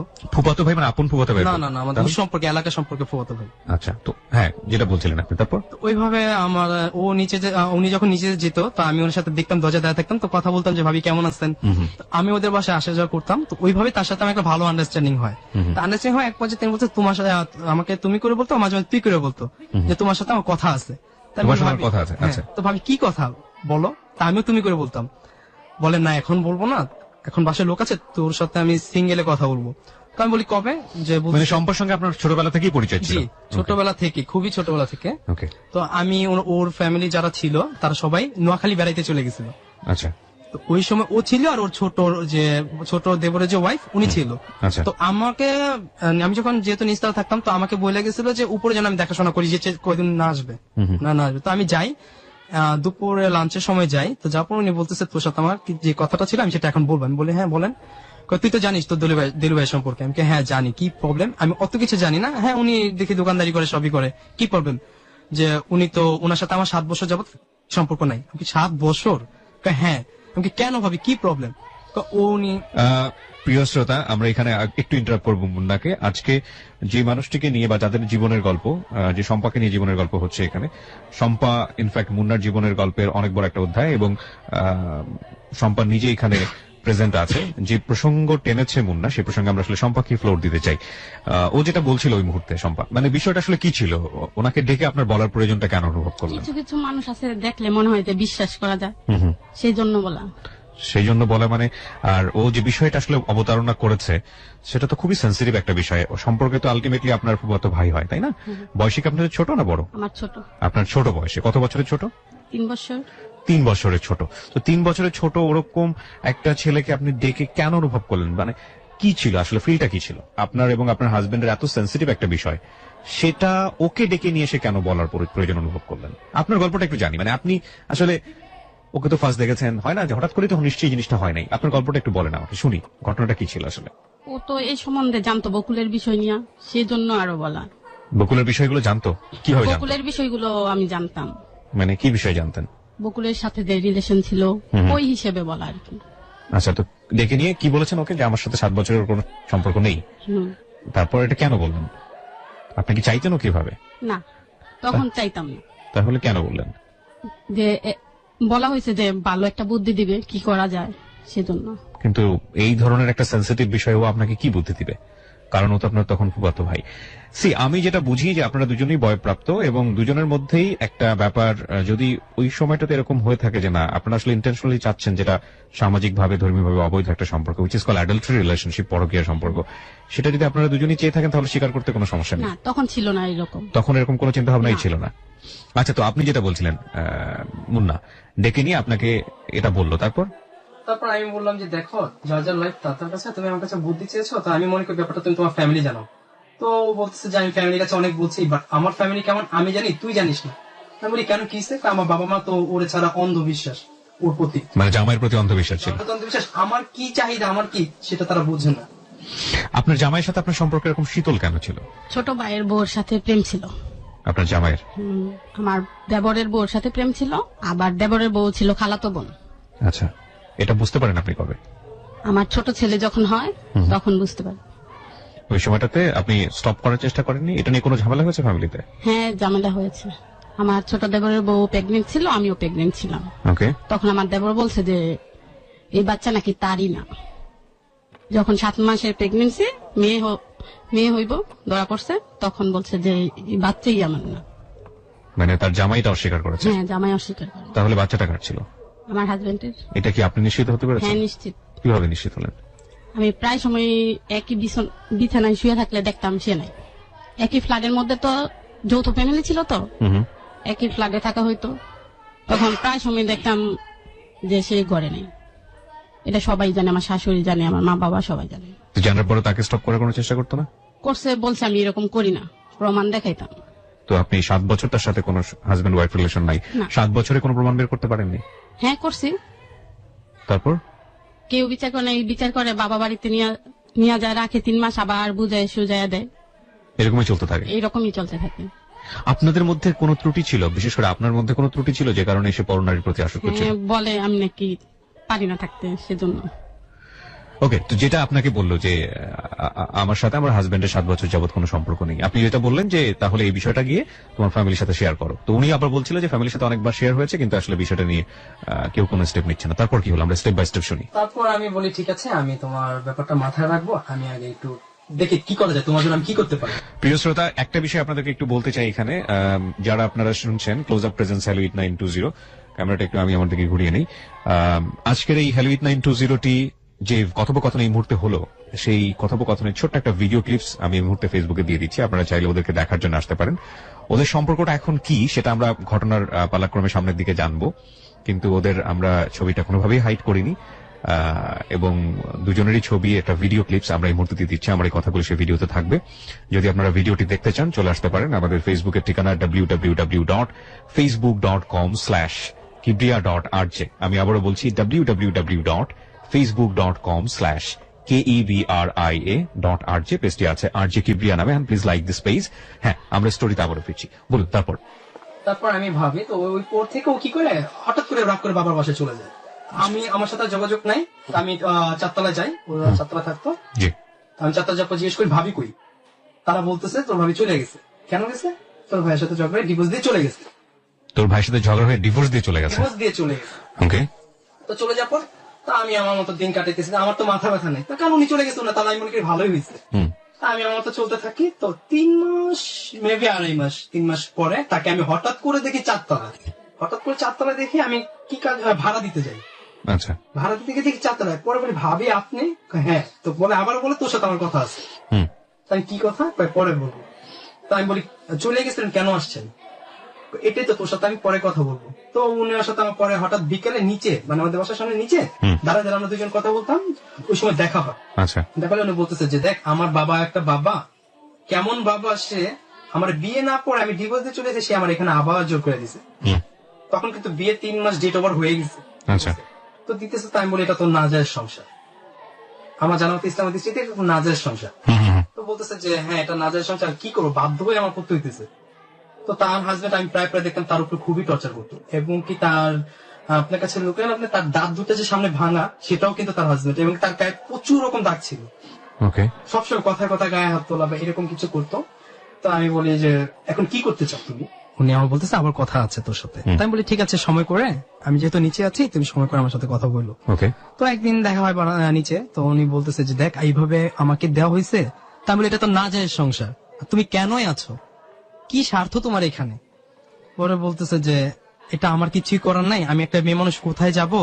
বাবা মারা বলছে, আমার মা তো কোনো মতে এটা ইয়ে করতেছে না, বাবা তো নাই, বাবা বলো ওই ভালো, আসলে আমি কি চাই সেটা তারা দেখে না।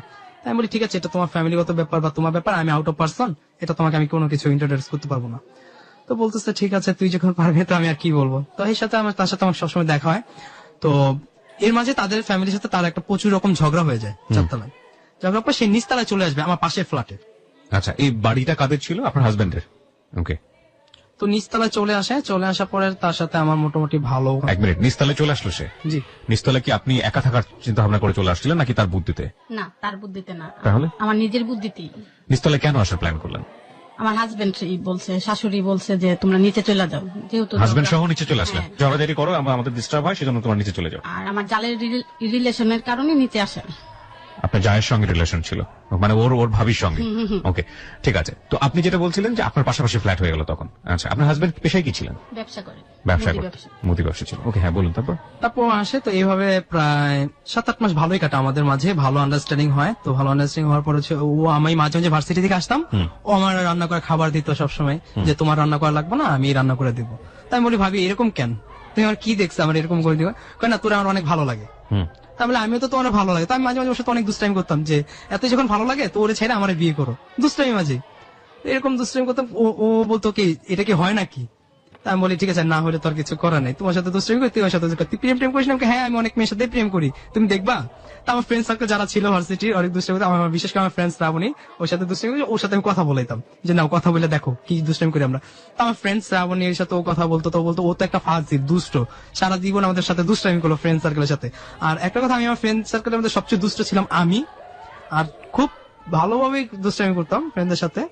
আর হচ্ছে তো ওর সাথে কথা বলতে বলতে এক পর্যায়ে একদিন আমরা সন্ধ্যার দিকে, না হ্যাঁ সন্ধ্যার দিকে দেয়ালে বসা, আমাদের যে বাড়ির দেয়াল, এই দেয়ালে বসা, ও হঠাৎ করে বলতেছে জানিস আমার আর সহ্য হইতেছে না, এটা কিভাবে পসিবল এই সংসার করা? তাই আমি বলি তোমার না যায় সংসার জীবনও সুখী হইব না, কারণ তুমি 3-3বার ডিভোর্স দিচ্ছ, তার আগে একবারও বিয়ে করে এই বাড়িতে আসো নাই, তো তোমার কি এটা সংসার? তো বলতেছে 3-3বার ডিভোর্স দিয়েছিলেন, মানে আপনি আপনার জায়গা থেকে ডিভোর্স দিয়ে আবারও ফিরে আসছেন? হ্যাঁ। কেন ফিরে আসছেন? বাবা মা বাধ্য করে। তো ডিভোর্স দেবার পরে তো ফিরে আসার ভাবে নিয়ম নাই, আপনি ডিভোর্স দেওয়ার সঙ্গে সঙ্গে আবারও ফিরে এসেছেন। 3 মাস করে বাবা বাড়িতে থাকা হয়। তারপরে কি বিয়ে করেছেন ওকে? না, তারপরে তো স্বামীর সাথে কোনো সম্পর্কই ছিল না, এইভাবে ডিভোর্স দিতেন আবার ফিরে চলে আসতেন, হ্যাঁ, চলে তখন আর বিয়ে ঠিক করতেন না? না। ডিভোর্স গুলো কি মানে ইসলাম মতে দিতেন, নিয়ম অনুসারে দিতেন? হাইকোর্ট থেকেই দেওয়া হতো। তাহলে তো এটা সম্পূর্ণরূপেই বেআইনি হয়ে গেছে। বলুন তারপর, আপনি যেটা বলছিলেন। তারপর ভাইয়া ওরা আমি বলে আচ্ছা তোমাকে একটা সিরিয়াস কথা বল, তুমি কি আমার বিয়ে করবা? এটা আপনি বলেন? হ্যাঁ, এটা হচ্ছে আপনার 2014 সাল 15 সালের জুলাই 2 তারিখ। ওনার বাচ্চা কাচ্চা, ওনার সংসার সম্পর্কে আপনার আইডিয়া ছিল? হ্যাঁ, ছোটবেলা থেকেই তো। আপনার কয়টা বেবি তখন, যখন আপনাকে এ ধরনের কথা বলেছে? 2 বেবি। বয়স কত কত? বড় ছেলের বয়স 12, ছোট ছেলের বয়স 8। এটা আপনি জানতেন? জানতো। ওকে, প্রিয় শ্রোতা, গল্পটা সামনের দিকে এগোবে এবং এই গল্পের শেষ কোথায় আমরা দেখতে চাই। বুঝতেই পারছেন, আপনারা বলতে পারেন যেটা এক ধরনের অ্যাডাল্টারি বা পরকীয়া সম্পর্ক, কিন্তু আসলে সম্পর্কটা কি সেটা সামনের দিকে গেলেই আপনারা বুঝতে পারবেন। হাজবেন্ডের সাথে আছে, কিন্তু সেই হাজবেন্ডকে সে 3 বার ডিভোর্স দিয়েছে, ভদ্র মহিলা শম্পা।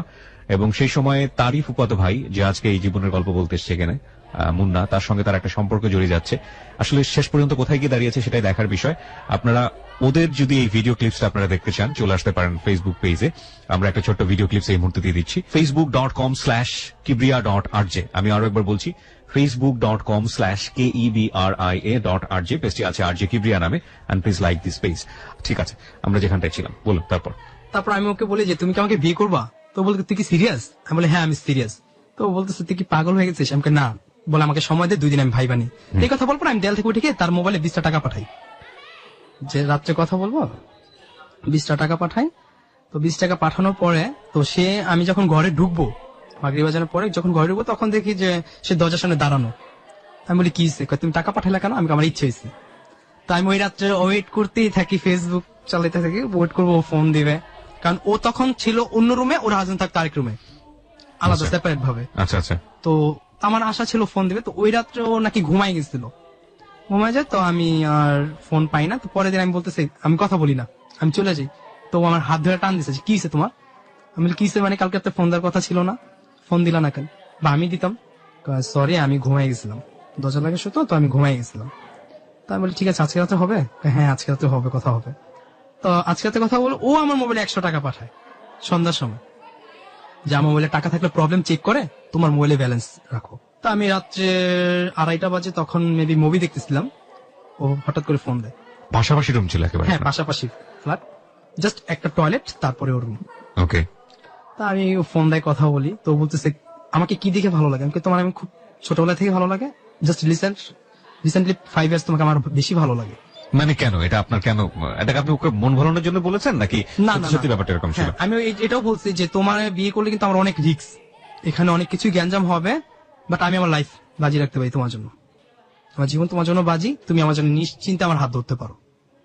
কারণ আমি জীবনে একবার ধোকা খাইছি, আমি ওই সময় বলছি যে তোমার জন্য আমার লাইফ বাজি। বাই দ্য ওয়ে, এখানে আরেকটা বিষয় বলি, যে মেয়েটার সঙ্গে আপনার এত কিছু করে ফলস বিয়ে করলেন, তারপরে মেয়েটাকে নিয়ে গেল, তুমি আর যোগাযোগ করবে না, এরপরে কি আপনি আর যোগাযোগ করেননি ওই না, মেয়েটার আমি সঙ্গে? কখনো কি যোগাযোগ, যেন তারা নাম অনেক ছিল? কিছু বকুল, তারা অনেক কিছু বলতে যে আমি নাকি ট্রাই করছি এই সেই। তাই আমি মনে করি না, আমি ট্রাই করলে তাহলে আমি তাকেই চাবো, এর মাঝে তো আমি তাকেই চাবো। বাট তার সাথে আমার 4 বছর, তো 4 বছর মেবি আমি তাকে একদিন দেখছি, এরপরে আর আপনার সঙ্গে দেখা সাক্ষাৎ হয়নি, যোগাযোগ করেন? টোটালি ছিল না। ওকে। তো ওইখান থেকে ওরে বললাম যে তোমার জন্য আমার জীবন বাজি। বলে এত ভালো কেন বাসো? আমি জানি না, আমি ভালোবাসি এতটুকু বাস, তুমি কি চাও সেটা বলো। তো পরে বলতেছে যে এটা কিভাবে সম্ভব, তুমি তো আমার হাত ছাইড়াও দিতে পারো, মাসুম দিদি না ডুবা দিব না। তো আমি কই, না, বিলিভ থাকলে রাজি হতে পারো, এগ্রি থাকতে পারো, আমার হাত ধরতে পারো, আর যদি বিলিভলেস না থাকে সো প্লিজ তুমি তোমার মতো, আমি আমার মতো। প্রস্তাবটা কি ওর দিক থেকেই ছিল? প্রথম মুন্নার দিক থেকেই ছিল। আচ্ছা, তো আপনি কি চিন্তা করছিলেন ওই সময়টাতে ওকে নিয়ে? আমি বলছি আমাকে 2 দিন সময় দিতে, তারপর? 2 দিন পরে আমি জানাবো। আচ্ছা, তো 2 দিন কি ভাবলেন? যে গেলেই কি রকম হইব, আমার জীবনে তো অনেক দুর্ঘটনা হইলো, পরেও যদি আমি আবার এইরকমই ধোকা খাই, সেজন্য আমি বাবার জন্য সময় চেয়েছি। আচ্ছা, ভাইবা সময় বাবার পরে আমি বলছি হ্যাঁ আমি রাজি। 2 দিন পরে আপনি নিজে বললেন যে আপনি রাজি, প্রস্তাবটা ও দিয়েছিল, আর 2 দিন পরে আপনি সময় নিয়ে আপনি বললেন রাজি। আপনি কেন রাজি হলেন? আমার আগের হাজবেন্ডের কথাও চিন্তা করছি যে সে তো এরকমই করে, আমার আনার পর আগের মতোই করে, যতবার আনে ততবারই বইলা আনে যে এরকম আর হইব না, আবার ঠিক তদ্রুপ ওইটাই করে, সেজন্য। আপনার তো 12 বছরের দুটো বাচ্চা, একটা বাচ্চা আছে, 8 বছরের একটা বাচ্চা আছে, So তাদের কথা চিন্তা করলেন না? হ্যাঁ করছি তো, অনেকবার কইরেই তো, বাচ্চাদের চিন্তা কইরেই তো আসা ওর কাছে। না, কিন্তু ওকে বিয়ে করার ক্ষেত্রে কি আপনার চিন্তা হলো না হ্যাঁ যে করছি। তখন ছেলেরা ও বাবার মতো সেম ক্যাটাগরির, কিরকম? যেমন ওর বাবা আমাকে মারলে ওরা কিছুই বলে না, বা আমার শাশুড়ি বাঁচা থাকা সত্ত্বেও কিছু বলে না, বরঞ্চ শাশুড়ি ছেলের সাথে হাত মিলে আরো মারে। বাবা বাড়ির থেকে টাকা না দিলেই মারধর শুরু। ওকে, ওইসব চিন্তা করে যে এইভাবে তো আর জীবন কাটে না। বিয়ে করেছিলেন কত বছর বয়সে? আমার তখন 13 বছর বয়সে বিয়ে। সংসার কত বছরের? 14 বছর। 13 বছরের বিয়ে, 14 বছর সংসার, 13-14 মিলে হচ্ছে 27। 27 বছর বিয়ে অবস্থায় ওর সাথে আপনার সম্পর্ক তখন, আপনার বয়স, আপনি কোন ক্লাসে কোন ইয়েতে পড়ছেন, কোন ইয়ারে পড়ছেন তখন আপনি? ওর অনার্স? সাথে যখন হ্যাঁ, ওর সাথে যখন তখন আমি বিবিএস সেকেন্ড ইয়ার দিই। Second এক year। বছর গ্যাপ দেওয়ার তখন পর আপনার বয়স second কত? semester। 20-21? না, তখন আমার 24 গত বছর। 24 আপনার বয়স। তার মানে আপনার 3 বছরের সে জুনিয়র, এবং ভাই সম্পর্ক ছোটবেলা থেকে দেখেছেন। ছেলে মেয়ে সবকিছু বাদ দিয়ে এরকম একটা চিন্তা, বিকজ আপনাকে কোশ্চেন গুলো করছে এই কারণে যে এই কোশ্চেন গুলো যারা এই মুহূর্তে শুনছে তাদের মাথায় এটা আসবে। আমরা জানি যে নেসেসিটি নোজ নো ল, প্রয়োজন কোনো আইন মানে না, প্রয়োজন কোনো নিয়ম মানে না, প্রয়োজন একটা পর্যায় পর্যন্ত হয়তো নিজের মনকে দাবিয়ে রাখতে পারে, কিন্তু 14 বছর ধরে দাবিয়ে রাখা সম্ভব না। এবং 13 বছর বয়সে বিয়ে করে 14 বছর সংসার করার পরে এমন একটা সিদ্ধান্ত সে নিচ্ছে যে সিদ্ধান্তের মধ্যে চমৎকার রকমের অনিশ্চয়তা। অনিশ্চয়তার আগে চমৎকার শব্দটা কি যায় কিনা জানি না, তবে খুব গাঢ় অনিশ্চয়তা। কারণ এই ছেলেটি এর আগে কোনো বিয়ে শাদী করেনি, এই ছেলেটি সম্পূর্ণরূপেই কি বলা যেতে পারে এই ধরনের কোনো এক্সপিরিয়েন্স নেই, তখন কোনো আর্নও করে না, কিছুই করে না, এবং পারিবারিক ভাবে একটা সম্পর্ক আছে এই ছেলেটির সাথে। তো এরকম একটা ছেলেকে বিয়ে করলে সে পরিবার এবং সবকিছু মিলিয়ে, আত্মীয়স্বজন সবকিছু মিলিয়ে অবস্থা কি হবে, এটা নিয়ে একটু চিন্তা করা উচিত ছিল না? হ্যাঁ করেছিলাম তো। তো তারপরে যখন তাকে হ্যাঁ বললেন, হ্যাঁ কোন কারণে বললেন?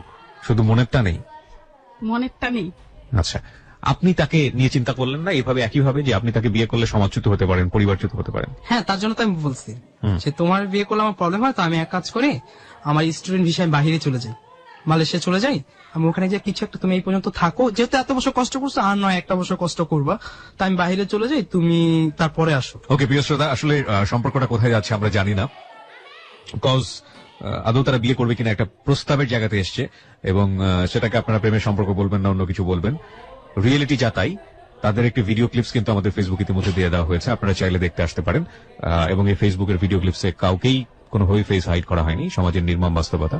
এবং দেখতে চাইলে আপনারা চলে আসবেন আমাদের ফেসবুকের ঠিকানা www.facebook.com/kibria.rj। আমি আবারও বলি www.facebook.com/KEBRIA.RJ, পেজটি আছে RJ কিবরিয়া নামে। And please like this page, আর ভিডিওটি দেখার পর আপনারা শেয়ারও করবেন। আরেকটি বিষয় আমরা ভিডিওতে বলে দিয়েছি, একটি বিশেষ বার্তা আছে, আপনারা চাইলে ওখানে গিয়ে নক করতে পারেন। আমরা এই পর্যায়ে 5 মিনিটের ছোট্ট একটা বিরতি নেব। 5 মিনিট পরে আমরা আবারও ফিরে আসবো ক্লোজ আপ প্রেজেন্স হ্যালো 8920-তে। আর যারা জীবনের গল্প বলতে চান তারা আমাদেরকে ফোন করবেন। আমাদের ফোন নাম্বারটি হচ্ছে 09613892892। আমি আরো একবার বলছি 09613892892। এখানে ফোন করার পরে আপনি ফোন থেকে যে নির্দেশনা পাবেন সেই অনুসারে আপনি আপনার কথাগুলো রেকর্ড করবেন। ফিরে আসছি ঠিক রাত 1টায়। Close Up presents Hello 8920. Close Up. The closer, the better. Close Up presents Hello 8920. Close Up. The closer, the better. 5 minute পর প্রিয় শ্রোতা আপনাদের সবাইকে আমন্ত্রণ জানাচ্ছি ক্লোজ আপ প্রেজেন্স হ্যালো 8920-তে। রাত 1টা হচ্ছে সময়। যারা আমাকে শুনছেন RJ কিবরিয়াকে এবং একই সাথে এবিসি রেডিওতে মুন্নার সঙ্গে আরো একজন রয়েছেন, তাকে সবাইকে বলতে চাই আমাদের সঙ্গে ধৈর্য ধরে থাকার জন্য ধন্যবাদ, এবং আশা করছি জীবনের গল্পটি, আজকের জীবনের গল্পটি আপনাকে হতাশ করবে না। আপনারা শেষ পর্যন্ত মনোযোগ দিয়ে শুনবেন। যারা জীবনের গল্প বলতে এখানে আসতে চান তারা আমাদেরকে ফোন করবেন। আমাদের ফোন নাম্বারটি হচ্ছে 09613892892। আমি আরো একবার বলছি 09613892892। আজকের অতিথিদেরকে নিয়ে একটি ভিডিও ফুটেজ আমি আমার ফেসবুকে দিয়ে দিচ্ছি, আপনারা চাইলে তাদেরকে দেখতে আসতে পারেন। আমাদের এবিসি রেডিওর ফ্যান পেজটি তো আছেই, এছাড়াও আপনারা আসতে পারেন আমার নিজের ফ্যান পেজটিতে। আমার হ্যালো 8920 ফ্যান পেজের ঠিকানা হচ্ছে www.facebook.com/kibria.rj। আমি আবারও বলছি www.facebook.com/KEBRIA.RJ। পেজটি আছে RJ কিবরিয়া নামে, যেখানে প্রায় 12 লাখের মতো ফ্যান বা মেম্বার, যাই বলেন একটা হ্যালো 8920 যারা ভালোবাসেন তারা ওখানে রয়েছেন। এই ফাঁকে একটি কথা বলে নিই প্রিয় শ্রোতা, এবারের বইমেলায় প্রকাশিত জীবনের গল্প বইটির প্রথম সংস্করণ শেষ হয়ে গেছে। এটা অত্যন্ত সুখের খবর আমাদের জন্য। দ্বিতীয় সংস্করণ নিয়ে এখন থেকে বইমেলায় না প্রিয় শ্রোতা, আপনারা বইটি এখন থেকে পাচ্ছেন নীলক্ষেতের নাহার বুক হাউসে। আমি আবারও বলছি, যারা বইটি সংগ্রহ করতে চান তারা নীলক্ষেতের নাহার বুক হাউস থেকে বইটি সংগ্রহ করতে পারবেন। বইটি ওখান থেকে বিক্রি করা হচ্ছে, আপনারা চাইলে ওখান থেকে সংগ্রহ করতে পারেন। নীলক্ষেতের নাহার বুক হাউস, ওখানে জীবনের গল্প বইয়ের দ্বিতীয় সংস্করণটি পাওয়া যাচ্ছে। যারা সংগ্রহ করতে চান এখন থেকে ওখান থেকে সংগ্রহ করতে পারবেন। আর আমি মাঝে মাঝে ওখানে বসবো, আমার সঙ্গে আশা করছি আপনাদের দেখা হয়ে যাবে। হ্যাঁ, আচ্ছা মুন্না, যেটা আপনি বলছিলেন তারপর। তো আমি ওকে প্রপোজালে রাজি হয়, তো রাজি হওয়ার পর কি বলে, তো ওর বলি ঠিক আছে আজকে যেহেতু আমরা রাত সারাতে কথা বলে কাটালাম, তুমি এক কাজ করো বাইরে চলে আসো। এটা তখন মেবি 5টা আজানের পরে, ফজর আজানের পরে আমরা হাঁটাহাঁটি করি, চলো। তো আমরা হাঁটাহাঁটি করতে বের হই। তো ও যখন বের হয় তখন ওর ওই হাজবেন্ড কাছে বলে আসে যে আমি আর হাঁটতে যেতেছি বাইরে। ঠিক আছে যাও। তো ও আসে, আসার পর আমরা একসাথে হাঁটি, অনেকক্ষণ হাঁটাচলা করি। তো এইভাবে আমরা 2-3 দিন হাঁটার পরে ওর যে শাশুড়ি ছিল উনি ফুপু বলতে আমিও যাব। তো ও বলতে ঠিক আছে যাবে। তো ও যায়। তা আমার এর মাঝে কি হয়, আমার আর রান্না বান্না করা লাগে না, জি, বাইরে খাওয়া লাগে না, ওই আমার সব ব্যবস্থা করতেছে। কন্টিনিউ আগে ছোড়ে যাই করে ও করতেছে। তো এরকম ভাবে কন্টিনিউ চলতে থাকে। তো এইভাবে যাওয়া 4 দিন পরে ও হঠাৎ করে, আমি ঘুমাচ্ছি সকালে, ওর সাথে কথা বলার পরে ও দরজায় নক করতেছে। তো দরজায় নক করতেছে, আমি গেট খোলার পর ও আমার রুমে আসে। রুমে আসার পর দরজাটা আমি লাগাই দিই। এর মাঝে ওর সাথে ও আমার খুবই চাপাচাপি করতেছে যে আমাদের মাঝে একটা রিলেশন দরকার, তা নাহলে তুমি আমার ছেড়ে চলে যাবা। এটা ও বলছে? ও বলতেছে। তাই আমি বলি দেখো আমাদের প্রেমটা কিন্তু, আমি তোমার এইভাবে বললে, আমি বলছি বিয়ের পরে যা কিছু হবে বিয়ের পরে। ও বলতেছে না তুমি ছেড়ে চলে যাবা। তাই আমি বলি এটা ছাড়া তুমি যাবো না, আমি সবকিছু করতে রাজি আছি, আমি তোমার কি প্রুফ চাও তুমি? বলে আমি এটাই প্রুফ চাই। এক ও আমাকে করে, আমি ওকে একটা করি, তো ও চলে যায়। ওইখানে এটা স্টপ হয়ে যায়। তো ও চলে যায়, তার ঠিক 10 মিনিট পরে আবার আসে। আসার পর বলতে আমি বিশ্বাস করি না, আমি এটা কোনো মতে বিলিভ করি না, তুমি কেন রাজি না? তুমি যেহেতু আমার বিয়ে করতে পারবে, তাহলে কেন ফিজিক্যাল রিলেশন তুমি রাজি না? আমি বলি ঠিক আছে বিয়ে করি, তোমার যেটা আমি প্রস্তাব দিচ্ছি সেটা আমি আগে করি, তারপর বিয়ে করি। এই প্রসঙ্গে আমি আপনার কাছে আসি একটু। শম্পা, আপনার কাছ থেকে জানি, এটা তো মেয়েদের কাছে অনেক বড় মূল্যবান একটা বিষয়, তাই না? এবং স্বাভাবিকভাবে এরকম ফিল হওয়ার কথা যে এটা দিলেই বরং চলে যেতে পারে, কারণ ওর জায়গাটা থেকে একটা বিবাহিত মেয়েকে ভাবে পাওয়া, এটা একটা উদ্দেশ্য হাসিল হয়ে গেল, চলে গেল। কিন্তু আপনার ক্ষেত্রে চিন্তা ভাবনাটা উল্টোটা হয়েছে। উল্টোটা হয়েছে, কারণ ছিল যেমন আমার ওই হাজবেন্ড বাইরে যেত, ঘরেও রিলেশন ছিল, বাহিরেও এরকম কাজ করে আসতো। মানে আপনার সঙ্গেও ছিল, ওনার সঙ্গে ছিল? আপনার সঙ্গে ছিল না, আমার জালের সাথে, মানে জায়ের সঙ্গে ছিল এবং পাশাপাশি সে বাহিরেও যেত। Okay. আবার আইসা আজে বাজে কথা বলতো যে আমি তার উপযুক্ত না। তখন ওই জিদ দে আমি ওর কাছে গিয়ে বলি যে আসলে কি আমি উপযুক্ত না? একটা ছেলের সাথে থাকার পরে বোঝা যাবে আমি উপযুক্ত কিনা, ওইটা প্রুভ করার জন্য বা যাচাই করার জন্য যে ও কেমন। আচ্ছা, ও কেমন এটা যাচাই করার জন্য। সো ইন্টেনশন আসলে অন্যরকম ছিল, কিন্তু আলটিমেটলি প্রেজেন্ট করা হয়েছে যে এটা না হলে তুমি আমার কাছ থেকে চলে যাবা। ওকে ফাইন, বলেন তারপর। ওই পর্যায়ে তার সাথে আমার রিলেশন হয়ে যায়, খুবই জোরাজোরি করার পর তার আমি নিজে বমি করে দেখ পর্যায়ে। ফার্স্ট লাইফে আমার তখন মনের ভিতর থেকে একটা কথা চলে বমি করে দেন মানে কি ওভারডোজ হয়ে গেছে নাকি? মেবি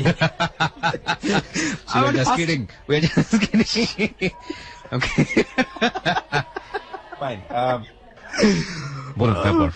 তো আমি তখন আমার মনে থেকে প্রশ্ন জাগে যে আমি এটা কি করলাম। আমার নিয়ত ছিল যে আমি বিয়ে করে তারপর আমি আমার ফার্স্ট আমার ওয়াইফের সাথে ফিজিক্যাল রিলেশনে যুক্ত হবো। তো যেহেতু আমি ওর সাথে করে ফেলছি, তো আমি ও আমার ওয়াইফ। তারপর আমি সেদিন খুব ভাবি ওকে নিয়ে যে এটা কি হলো বা এটা হয়ে যখন গেছে, তো আমি যখন তো বউ বানাবো তো অবশ্যই যখন করছি আমি অ্যাগেন করবো। অ্যাগেন করবো বলতে আমরা রাত্রে কথা বলি, কন্টিনিউ ফোনে কথা চলে আমাদের। তো আপনার হাজবেন্ড কি বাসায় থাকতো না? হ্যাঁ থাকে, আমি এক রুমে, ও আরেক রুমে। তো উনি আপনাকে খেয়ালও করতো না? হ্যাঁ, আমি আমার 2 ছেলের সাথে থাকি আর আমার হাজবেন্ড আলাদা রুমে। তো 2 ছেলে তো বোঝার কথা, খুব ছোট বয়স, ঘুমায় থাকে। তো তখন চুরি করে এই কাজটা করতেন? 12টা 12:30টার পরে, ঘুমানোর পরে ছেলেটা ঘুমিয়ে যেত তখন আপনি তখন কথা বলতাম। আর আপনি সারা রাত জেগে থাকতেন ওনার জন্য যে কখন ফোন দিবে? হ্যাঁ 12টা বাজে তো আমাদের মেবি আপনারা কি এরকম রাতের বেলা এরকম লুকিয়ে লুকিয়ে দেখা করতেন না, বাইরে? দেখা করতাম না, এইভাবে দেখা করা হতো না, কিন্তু ফোনে কথা হতো। আর সুযোগটা কখন নিতেন? যখন দিনের বেলা কেউ থাকতো না বাসায়? যখন ভোরবেলা। ভোরবেলাটা আপনার হাজবেন্ড থাকতো না বাসায়? হ্যাঁ বাসায় থাকতো, 8টা পর্যন্ত বাসায় থাকতো। 8টা বাজে বাসা থেকে বের হতো। আচ্ছা। তো তখন 5, 5:30, 6টা ওই টাইমে। 5:30, 6টার দিকে কি মানে সুবিধাজনক সময়? সুবিধাজনক না, আমরা হাঁটতে বের হইতাম, আচ্ছা। হাঁটতে যেতাম। আমার শাশুড়ি, তারপর ও, আমি সবাই যেতাম। আচ্ছা। আমার শাশুড়ি যখন 4তলায় চলে যেত তখন। ওকে, তো এসে কি দেখতেন আপনার ছেলে আপনার হাজবেন্ডরা ঘুমিয়ে আছে তখন? তখন ঘুমিয়ে আছে। আপনার ভয় করতো না? হ্যাঁ ভয় তো অবশ্যই করতো, তারপর ভালোবাসার জন্য সবই করতে পারি। ওকে, সো আপনারা চিন্তা করছেন এটাকে ভালোবাসা, কিন্তু যারা শুনছেন তারা অনেকেই জিনিসটাকে খারাপ চোখে দেখছেন। আমরা বারবারই একটা কথা বলি, কোনো কিছু সাপোর্ট করব না, কোনো কিছু বিপক্ষেও যাব না। রিয়েলিটি যেটা ঘটে গেছে সেটা থেকে ব্যক্তি জীবনের শিক্ষা নেওয়ার বিষয়টাই হচ্ছে আমাদের হেলউইড 920। ওদের জীবনে কেন এই ঘটনাটা ঘটলো, এবং একটা মেয়ে 14 বছর সংসার করার পরে একটা ছেলে আছে 12 বছর বয়স, একটা ছেলে 8 বছর বয়স, তারপরে ইয়াঙ্গার ব্রাদার, ফুফাতো ভাই বলা যেতে পারে সম্পর্কে 3 বছরের ছোট, তার সাথে এরকম জিনিস কেন চিন্তা করতে পারে, কতটা বাধ্য হলে চিন্তা করতে পারে সেটাও যেমন ভাবার বিষয়, ঠিক একইভাবে না ভেবে কি করা যেতে পারতো সেটাও ভাবার বিষয়। কিন্তু আমাদের গেস্ট যারা এখানে এসেছেন তাদেরকে আমরা একটু বাঁকা দৃষ্টিকোণ থেকে দেখবো না প্লিজ, বিকজ তারা তাদের লাইফের স্টোরি বলতে এসছে আপনাকে ঋদ্ধ করার জন্য, তারা এখানে না বললেও কিছুই যায় আসবে না, কিন্তু তাদের কাছ থেকে শুনে অন্তত আমি আমার নিজ ব্যক্তিগত জীবনে পজিটিভ নেগেটিভ চিন্তা করার একটা সুযোগ পাবো, তাই না? সো তো আপনি যেটা বলছিলেন সেখান থেকে আমি আবারও ফিরি, আপনি যেটা বলছিলেন যে প্রথমবার হয়ে গেল আপনাদের মধ্যে এই ব্যাপারটা, অনৈতিক সম্পর্ক অফকোর্স, তারপরে দ্বিতীয়বার আপনি চিন্তা করছেন কজ আপনি তাকে বিয়ে করবেন, সো এটা হতেই পারে। তারপর জি, তো দ্বিতীয়বার হওয়া যেটা যে পরের দিনই, পরের দিন ভোরে তো ও আবার আসে আমার রুমে আসে, তো আমি বলি ঠিক আছে আসো, তো এরকম ভাবে হয়, তো হওয়ার পরে আমরা কন্টিনিউ করতে থাকি। এর মধ্যে রোজা চলে আসে 18 তারিখ মেবি, তো রোজা চলে আসার পরে আমি বলি দেখো এরকম ভাবে যেহেতু হইতেছে, বাট আমিও তোমাকে চাই তুমিও আমাকে চাও, তা আমি মনে করি আমি ফার্স্ট টাইম বিদেশ চলে যাই, স্টুডেন্ট ভিসায় চলে যাই, কারণ তোমাদের আমার একসাথে যাওয়া তো সম্ভব না, কেউ মানবে না, কিভাবে পসিবল। তো আমি ওরা বলি তুমি কি ডিভোর্স কিছু করবা, কারণ যেহেতু আগেরটা করছো এখন সবাই জানে তুমি এই ঘরে আছো, তো এটাও করে যাওয়া উচিত। তো ও বলে হ্যাঁ করবো, তুমি ব্যবস্থা করো, তো আমি ব্যবস্থা উকিল পার্সোনালি উকিল ভাবে ওরা আমি সব ডিভোর্সের ব্যবস্থা করি, বাট বলি যে এটা এখন ছাড়বেন না, টিটি করবেন না, যখন আমি অর্ডার করবো তখন আপনি এটা টিটি করবেন। মানে ডিভোর্স করে ফেলে তখন? হ্যাঁ তখন করে ফেলে। কিভাবে করেন আপনি ডিভোর্স? ওকে নিয়ে গিয়ে করেন? ওকে নিয়ে গিয়ে কোর্টে নিয়ে গিয়ে করি। কোর্টে নিয়ে গিয়ে ডিভোর্স করেন? আপনি বলেন তখন যে এর আগে এরকম 3বার ডিভোর্স দিয়েছে? না। আচ্ছা, তো আপনি টিটি করার বিষয়ে কি বললেন, যে আপনি যখন বিদেশে পাড়ি জমাবেন তখন টিটি করবে? না, তাহলে ও যখন বাসা থেকে বের হবে তখন এটা টিটি করা হবে। বা তার দুই আগ দিন পর্যন্ত আগে। টিটি না না, করতে, তার এটা কি উকিলকে বললেন? হ্যাঁ, উকিলকে বলে আসলাম। Okay. উকিল বলে ঠিক আছে, তুমি যেভাবে আমার পার্সোনাল উকিল, তো আমার নানা হাইকোর্টে অ্যাসিস্ট্যান্ট ছিল, ওইখান থেকে আমার সাথে অনেক উকিলের সাথে পরিচয় আছে। তো তুমি যেভাবে বলবে সেভাবেই হবে। হ্যাঁ। আপনার বাসা নিয়ে চিন্তা হচ্ছিল না যে আপনার বাবা কি করতে পারে, আপনার মা কি হ্যাঁ, করতে পারে? সেটা তো হইতোই, বাট আমি ওকে আবার একটা কথা বলছি যে দেখো তুমি যেভাবে চাইতেছো এটা কখনোই মানবে না। ও বলতো যে ওই ভয় পেতো আমার থেকে বেশি, যেটা তো মানবে না মুন্না, তুমি কি করতেছো। ফার্স্ট টাইম আমি যাবো স্টুডেন্ট ভিসা, তারপর ওকে নেওয়ার একটা কথা ছিল আমার, যে আমি ওখানে যাওয়ার পর ওকে নিয়ে যাবো আমার কাছে। কিভাবে নিয়ে যাবেন? ওনার লেখাপড়া কতদূর, আপনার লেখাপড়া কতদূর? এসএসসি এসএসসি পাস, কিভাবে নিবেন ওনাকে? অন্য ভিসার মাধ্যমে নিতাম। কিছু একটা করে নিয়ে হ্যাঁ, যেতেন কিছু ওখানে? একটা করে- কোথায় প্ল্যান করে ছিল নিতাম। যাওয়ার? মালয়েশিয়া। মালয়েশিয়া। আচ্ছা, তো তারপরে ওখানে নিয়ে আপনি ওখানে বিয়ে করবেন ওকে? হ্যাঁ করে এসে বাড়িতে জানাবেন যে ওকে বিয়ে করেছি, হ্যাঁ হ্যাঁ আর ওইখান থেকে যাবে কিভাবে? ওকে ডিভোর্স দিয়ে তারপরে যাবে? হ্যাঁ, ওকে ডিভোর্স দিয়ে যাবো, ওইরকম ব্যবস্থা করা ছিল। আচ্ছা, ওর ফ্যামিলি সেটা মানতো? ওর বাবা মা সেটা মানতো? মানতো তো না? ওর বাবা মা মানতো না, তো এখানে আমি আসলে সব কথা বলতেও চাচ্ছি না, যে এরকম ফ্যামিলি থাকার থেকে না থেকে অনেক ভালো। ফাইন, আমরা ডিসক্রিপশন চাইও না, বলুন তারপর। তারপর হচ্ছে যে আমি ও কি করে, আমার আম্মু আসে, এর মধ্যে আমার বাসায় আম্মু আসে, তা আম্মুরে বলি ব্যাপারটা যে আমি বিদেশ যাবো, তা আম্মু রাজি হতো। ও আবার আম্মু কাকি কাকি বলে ডাকতো, যে কাকি ওরে বিদেশ পাঠায় দাও, ও যে পাগলামি করে তোরে বিদেশ পাঠায় দাও। ঠিক আছে চল, এক বাসায় আছে পরিচিত আমাদের এলাকার, উনি বিদেশ আদম ব্যবসা করে নেয়, তো ও আর আমার আম্মু যায়, সম্পা আম্মু যায়, যাবো কথা বলে, আম্মু কথা বলে ওর মাঝখানে ও একটা কথা বলে ফেলে, সম্পা বলে ফেলে যে মহিলারা যাওয়া যায় না এরকম ভাবে। তো এটা আমার আম্মু একটু মাথায় নেয় যে হঠাৎ করে ও যেতে চাবে কেন, ওর সংসার আছে এসে। তো এই ব্যাপারটা নিয়ে পর আম্মু বাসায় এসে আমাকে জিজ্ঞেস করে কি ব্যাপার, সম্পা যেতে চাইতেছে কেন? আমি কই, না সম্পা যেতে চাইতেছে না, হয়তো জানার দরকার ছিল, জানলো। তো এর মাঝে ও আর আমার মা খুবই শপিং, দুইজন খুব শপিং টপিং, একজন একজনের দেওয়া নেওয়া তো করতেছে। তো ওর আমার এবার রোজার মধ্যে আমি খুবই সিক ছিলাম, আমার টনসেল হয়ে যায় এর মাঝে। ও একদিন ভোরে আমাকে নিয়ে হসপিটাল যায়, এটা অনেকে দেখে, এটা নিয়ে একটু অন্যরকম কথা বললো করে, খুব তো স্বাভাবিক। এটা কেউ মাথায় নেয় না, যে হতেই পারে ও আমাদের ছোটবেলা থেকে ফ্যামিলিগত, এটা কেউ মাথায় নেয় না। একদিন ওর ঘরে ওর শাশুড়ির সাথে ওর খুব ঝগড়া হয়, তো এটা শুনে ওর হাজবেন্ড দোকান থেকে আসে, আমি ফোন দিই যে ভাই ঘরে প্রবলেম, আপনি বাসায় আসেন। তো আসার পরে ওর মাঝে ওনার সাথে একটু তর্ক, এক পর্যায়ে ওর অনেক মারধর করে, যেটা আমি ধরে রাখতে পারতেছিলাম না। তো গলার মাঝে পাড়াতে পর আমি হাতটা দিয়ে ফেলছিলাম, আমার হাতে এখনো দাগ আছে, এখানে কালো নীল হয়ে গেছে। তো ওর গলা দেখ, ওর নাক দিয়ে মুখ দিয়ে রক্ত বের হয় অনেক। তা আমি এটা ওর মেয়ের দিয়ে চলে যায়, তো আমি ওর ডাক্তার দেখায়। এখানে আরো বড় প্রবলেম, সবাই তখন সন্দেহ করছে ওর সাথে আমার একটা রিলেশন আছে। তারপর কিছু বলি না, তো ওর সেই দিন থেকেই ওর ঘরে খাবার বন্ধ করে দেয়, ওর ঘরের খাবার টোটালি বন্ধ করে দেয়। এবং ওর হাজবেন্ড আম আনতো, সে আমটাও গয়না রাখতো যে কয়টা আম আছে ওখানে।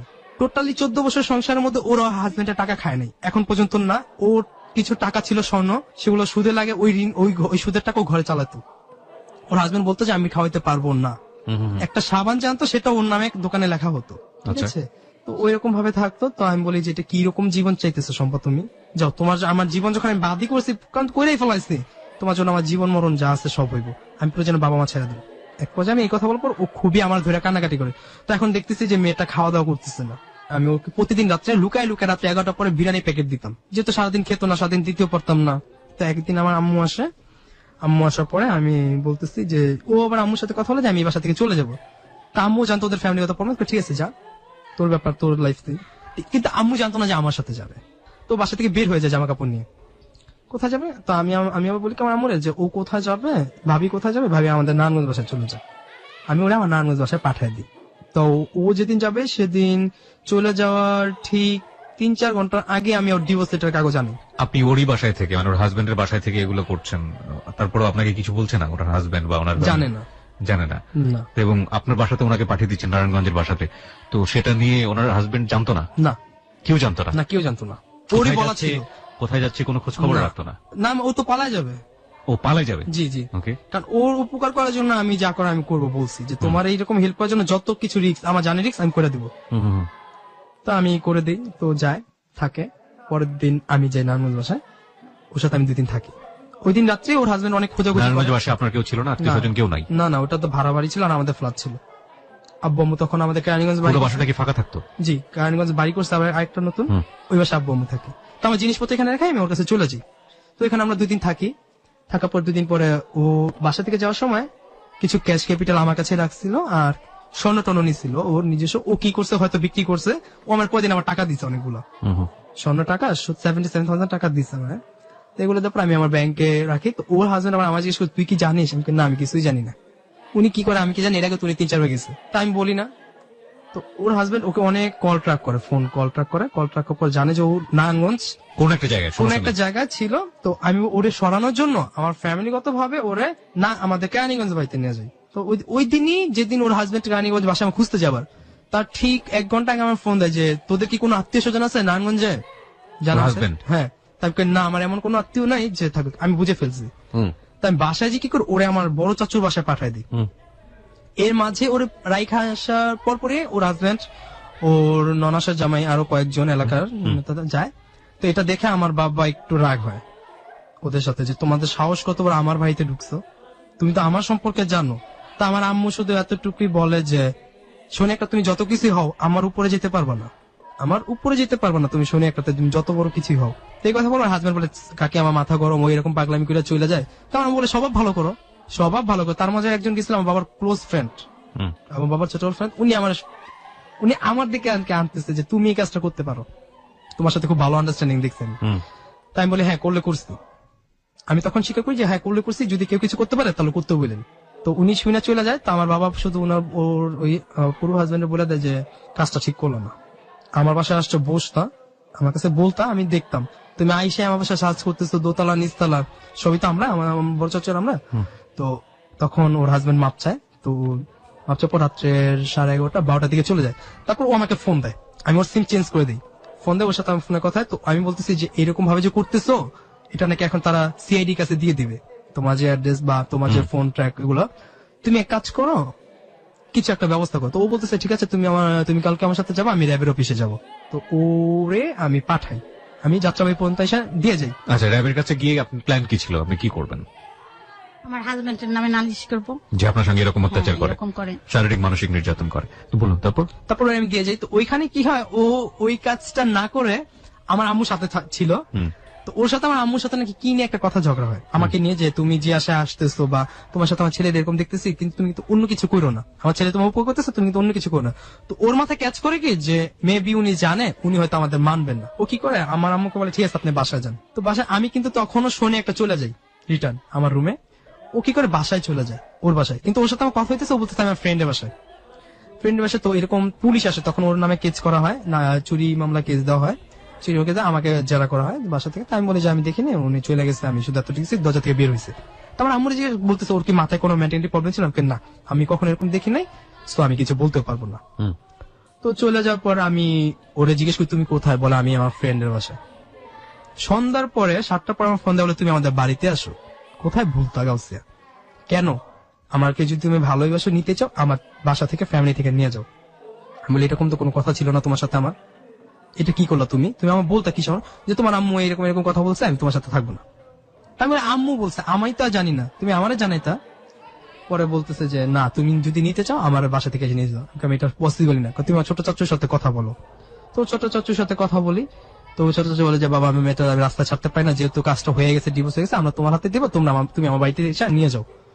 তো অনেক কিছু করার পরে আমি ওরে বলি ঠিক আছে বাড়িতে আসবো না, আপনি মিডল কোন আসেন। তো মিডল বলতে বরপা, তো বরপাতে আসবো। আমি বরপাতে এখান থেকে রওনা দিই শনি একটা থেকে। ও কাকে বলেছে, ওর ফ্যামিলি মেম্বার কাকে? ছোট কাকুকে? ছোট কাকুকে। মানে আপনার এবং ওর সম্পর্কে? ফ্যামিলি সবাই তখন বসা, আমাকে বলে নাই। মানে আপনার সম্পর্কে বলেছে? হ্যাঁ, আমার সম্পর্কে সবাইরে বলছে। যে কি বলেছেন আপনি তখন, আপনার কাছ থেকে শুনি একটু। যে আমি একটা ছেলেরে পছন্দ করি, মুন্না। আমাদের বাড়িতে কিছুদিন আগে এই সমস্যার আগে নিয়ে গেছিলাম, হুম। তখন আব্বু আম্মিও দেখছে। আল্লাহ, আমি ওইটাই বলছি যে আমি মুন্নার সাথে চলে যাবো, বিয়ে করবো। আল্লাহ, বাবা মা কি বললো তারপর? বাবা মা তখন বুঝ দিছে যে হ্যাঁ তুমি যা চাও তাই হইব। বাবা মা তখন এটা সাপোর্ট করেছে? তখন সাপোর্ট করেছে, কিন্তু তাদের মনে কি ছিল ওইটা আবার জানতাম না। জানতেন না? ওকে, তারপর? তো ও বলছে, আমি বলি গ্যাঞ্জাম হবে না, তার কি গ্যারান্টি? এটা করে আমি একা যাবো, তোমাদের ফ্যামিলি? আমার বাবা কোরআন শরীফের উপরে হাত রেখে বলছে কোনো গ্যাঞ্জাম হবে না, তোমাকে তারা মানে। তাই আমি বলি ঠিক আছে। তাই আমি বরপা যাই। বরপা যাওয়ার পরে ওর ভাই, ছোট ভাই যেটা, ওর ছোট- আপনি একাই যান? আমি একাই যাই। এত সাহস নিয়ে? হ্যাঁ, ওর জন্য আমি ওরে এটাও বলছি যে তোমার জন্য যদি মরণের পথে পা দিতে আমি পা দেবো, তোমার জন্য আমার জীবন বাজি যেতে বলছি। তো আমি একাই যাই সাহস নিয়ে। তো ও বলে আমি আসতেছি, মানে আমাকে লেট করাইতেছে, আমি আসতে। ও এটাও বলে না যে ওর সাথে লোক আছে, ও শুধু বলছে আমার সাথে ছোট কাকু আছে। ওর ছোট চাচুর এক। প্ল্যান কি ছিল? আপনি ওকে নিয়ে কোথায় যাবেন? ওকে আমি তখন প্ল্যান ছিল যে ওরে নিয়ে আমি আমার বাসায় যাব। মানে আপনার নিজেদের বাড়িতে হ্যাঁ, যাবেন? নিজের বাড়িতে যাব। গিয়ে কি বলবেন, কিভাবে রিপ্রেজেন্ট করবেন? গিয়ে রিপ্রেজেন্ট করবো যে ওর প্রবলেম আছে, ও থাকবে এখানে। আমার বাবা বলছিল যে ওর যত প্রবলেম আমাদের এখানে থাকো। আচ্ছা আমার সম্পর্ক যেটা সেটা সে জানতো না। আচ্ছা, ওকে, তারপর? তো আমি যাই, তো যে দেখি কি ওর ছোট চাচু, ওর ছোট ভাই, ওর ছোট চাচুর এক ফ্রেন্ড আর ড্রাইভার, গাড়ি ড্রাইভার আসে। তো আমি একটা রেস্টুরেন্টে ওয়েট করি, তারা আমার রেস্টুরেন্ট থেকে নিচে ফোন দিয়ে নিয়ে যায়। হুম। তো তখন বলতেছে যে তোমার ফোনে সিম ট্র্যাক করছি, সবকিছুই জানি, তোমার সাথে ওর শারীরিক সম্পর্ক, ওরে তোমার বিয়ে করতে হবে এখন। আমি বলি, না, এখন তো আমি বিয়ে করবো না। ওর সাথে আমার কথা ছিল আমি বাইরে যাব, ওরে নিয়ে যাব, তারপর আমাদের বিয়ে শাদী যা হওয়ার হবে। তো ও বলে কি আমি এখন আত্মহত্যা করবো। ও বলে আমি আত্মহত্যা করবো। ওই যে ওর বাবার, ওর চাচুর যে ফ্রেন্ড, ওই ফ্রেন্ড মিথ্যা পরিচয় দেয় সে র্যাবের অফিসার। তাই আমি বলে আপনার কার্ড দেখেন, কার্ড বাসায় রেখে আসছি, আমি বিসিএস ক্যাডার। আত্মহত্যা করবেন কেন? এরকম চিন্তা ভাবনা কেন হলো যে ও ব্যবস্থা করতে পারছে না সে কারণে? তাহলে তো ও আমার ধোকা দিল এরকম মনে হচ্ছে? তখন এরকমই মনে হচ্ছিল। আচ্ছা, ওকে মুন্না, তারপর? ওর বাসায় যাই, ওর বাসা ও কি করে গাড়ি বলে কি এখানে কয়েকটা সিগনেচার দেবো, স্টাম্প। না, আমি খালি স্টাম্পে সিগনেচার দেবো না। কি লিখবেন লেখেন। এটা কি মানে ও বলছে নাকি না, ওর সঙ্গে? ওর ওই যে চাচুর চাচু বলছে, হ্যাঁ, যে র্যাবের পরিচয় দিল, মিথ্যা Okay, পরিচয়। মিথ্যা পরিচয়, হ্যাঁ। হ্যাঁ, তো ও বলতেছে যে এখানে তারা, আমি বলি ঠিক আছে বিয়ে করবো চলেন। এখন রাজি হয় না, যে ঠিক আছে তাকে বাসায় চলো তারপর বিয়ের ব্যবস্থা করবো। হুম। বাসায় চলো বলে গাড়িতে বসে আগে এখানে সিগনেচার দাও, আমরা বিয়ের কাগজের ব্যবস্থা করি। হুম। তা আমি গাড়িতে বসা মতো তারা, ও আমার সাথে ফট করে ও ঢুকে যায় আমার সাথে গাড়িতে। ডান পাশে ও ডান পাশে দিয়ে ও চাচ্ছু ঢুকে, বাম পাশে ও আমার ধাক্কা দিয়ে ভিতরে ঢুকায়। আচ্ছা। তো ঢুকানোর পর বাসায় নিয়ে যায়, ওদের বাসায়। আমি তো চিনি, একবার যে আসছি, যাওয়ার পর দেখি ওর যে রুমে ঢুকছি, ওর ছোট কাকুর রুমে, ওইখানে ওর বাবা বসা, ওর ভাই ছিল, পরে ওর মা আসে, ছোট চাচি আসে, সবাই আসে, ফ্যামিলি তবে কাজই থাকে। তারপরে একজন লোক থাকে আউট পার্সন, আমার সাথে কিছু ছবি তুলে, তারপর কয়েকটা স্টেশনের সিগনেচার নেয় ওর আমার দুজনেরই। ফট করে ওই লোকটা বলতেছে, যেটা ওর চাচু ফ্রেন্ড, এই ছেলে এই মেয়েদের সুখী হবে না, বা এই মেয়ে ছেলেদের সুখী হবে না, কারণ তাদের মাঝে এখনো ভুল বোঝাবুঝি আছে। বিকজ ও যেটা চাচ্ছে সেটা আপনি করছেন না, আপনি যেটা চাচ্ছেন সেটা ও করছে না। এক পর্যায়ে ওর গালে ওর ছোট ভাই 3-4টা থাপ্পড় মারে। ওর ভাই যেটা বাবু, ওর ছোট মেজো ভাই, ওরা 3-4টা থাপ্পড় মারে। আমি বসে বসে দেখতেছি। ও সবাই চলে গেল, আমি খাটে কোনায় বসা। তো ওর ছোট ভাই যেটা তারেক, ও আসে, তো এইসব কথা বলতেছে। এক পর্যায়ে বাবু বলতেছে যে এটা হয়ই না। তো এক পর্যায়ে ওর গায়ে হাত, আমার গায়ে হাত তোলে। আর দুই ভাই হাত তোলার পর ওনারা ওইখানে এটা ম্যানেজ করার পর আমাকে একটা স্ট্যাম্প কাগজ দেওয়া হয়। এখানে লিখতে বলে যে ওরে নিয়ে আমি ধরা পড়ছি কোথাও, আমি ওরে নিয়ে পার্কে ঘুরতেছি, আমাদের র্যাবে ধরছে, ওর বাবা ধরে আনছে, মানে অনেক আজে বাজে যত কথা লিখানো যায় আমাকে দিয়ে লিখে। রাত্রে 12:30 মেবি 11:30-12টার দিকে আমাকে আমার পকেটে যেগুলো ছিল, যেমন এটিএম কার্ড ছিল, টাকা ছিল, টাকাগুলো রেখে দেয়। তো আমি ওদের বাসায় রিটার্ন যাওয়া হয়, আমার গাড়ি নিয়ে যাওয়া হয়। তো আমার যে মারধর করে আমার শার্টটা ছিঁড়ে ফেলে। তো আমি এখন ছিঁড়া জামা তারা অনেক দিতেছে, আমি বলি না, আমি ছিঁড়া শার্ট পরে বাসায় চলে যাবো। তো আমি বাসায় চলে আসি, এর মাঝে আমার মাকে ফোন ওরা কি চাচ্ছিল যে আপনি বিয়েটা না করেন? না করি। আর ও ওর কি যে- চাচ্ছিল? ও চাচ্ছিল বিয়েটা করো? ও চাচ্ছিল আমি যেন ভালো মতো বাসায় আসি। ও অনেক পায়ে হাতে ধরে যে মুন্না যাক। ও তখন আমার ভুল বুঝে বলতেছে যে আমি ভুল করছি, আমার মাফ করে দাও, ওর মতো ছেলের আমি চিনতে ভুল করছি, এই সেই কথা বলে। তো আমারও খুব রাগ হয়ে যায়, যার জন্য এত কিছু করলাম সেই কথা বলতেছে যে আমি তোরে বিয়ে করবো না, আমি বাসায় চলে যাবো। মানে এটা ওর বাবা মায়ের পা ধরে ও বলছে যে ওর না, মতো- পা ধরে না, ও ছোট কাকির কাছে বলতেছে। তখন আমি ওর ছোট কাকা এক রুমে। আপনি কথাগুলো কেন বলছিলেন যে ওর মতো ছেলেকে চিনতে ভুল করেছেন? ছোট চাচা বলছে ও নিয়ে আমার বাহিরে বিক্রি করে দিব, ও রাখার মতো ছেলে না। এই জন্য দেশের বাইরে নিয়ে যাওয়ার চিন্তা ভাবনা হ্যাঁ। করছে। সো এটা নিয়ে আপনি যে জন্য সরি বললেন আপনার বাবা মাকে যে না আসলে কাজটা ঠিক করিনি, আমাকে বলেন তারপর। তারপর আমার বাবা মাকে তো তারা ফোন দিচ্ছে, বাবা মা রাজি হচ্ছে না, বাবা মা শুধু বলতেছে, আমার ফোন দিচ্ছে যে তুমি কোথায়, বলে আমি সম্পাদের বাসায়, আমার নিয়ে আসছে উঠে। তারা কারিগঞ্জ থেকে যায়, যাওয়ার পর কাঁচপুর ব্রিজের ঢালে থাকে, ওদের বাসায় আসতে চাইতেছে, বলি কোনো মতে এখানে আসা যাবে না, কারণ জানি এখানে গেলে একটা বড় ধরনের গ্যাদারিং সৃষ্টি হবে, তাই আমি তাদের আর আনি না। আমি যাই, যাওয়ার পর আমার রাত্রে 1:30টার সময় ওর ছোট চাচু আর ওই যে চাচু ফ্রেন্ড আমাকে কাঁচপুর ব্রিজে কোনায় নিয়ে নামাই দিয়ে যায়। তো আমার শার্ট তখন পুরোই ছিঁড়া, তো বাবা মা বলতেছে যে এখন আমি তোর কিভাবে নেই এই ছিঁড়া, তাই কোনো মতো একটা গেঞ্জি একটা রাস্তা থেকে কিনে তা আমি ওটা পরেই ওদের যে থানা রূপগঞ্জ থানা, ওই রূপগঞ্জ থানা যাই, ওখানে বলতেছে যে এখানে কেস তোমার উঠে আনছি কোথা থেকে, তো আমি একটু মিথ্যা বলেছি আমার সোনিয়াকা থেকে উঠে আনছে। তো বলতেছে সোনিয়াকা থানা কোথায়, আমি বলছি যে মেবি কদমতলি, তো কদমতলিতে আবার আসি রূপগঞ্জ থানা থেকে, তো কদমতলি বলতেছি এটা কোন পাশে থেকে, এই পাশে এই পারে না ওই পারে, আমি সোনিয়াকা ওই পার, তাহলে যাত্রাবি থানা।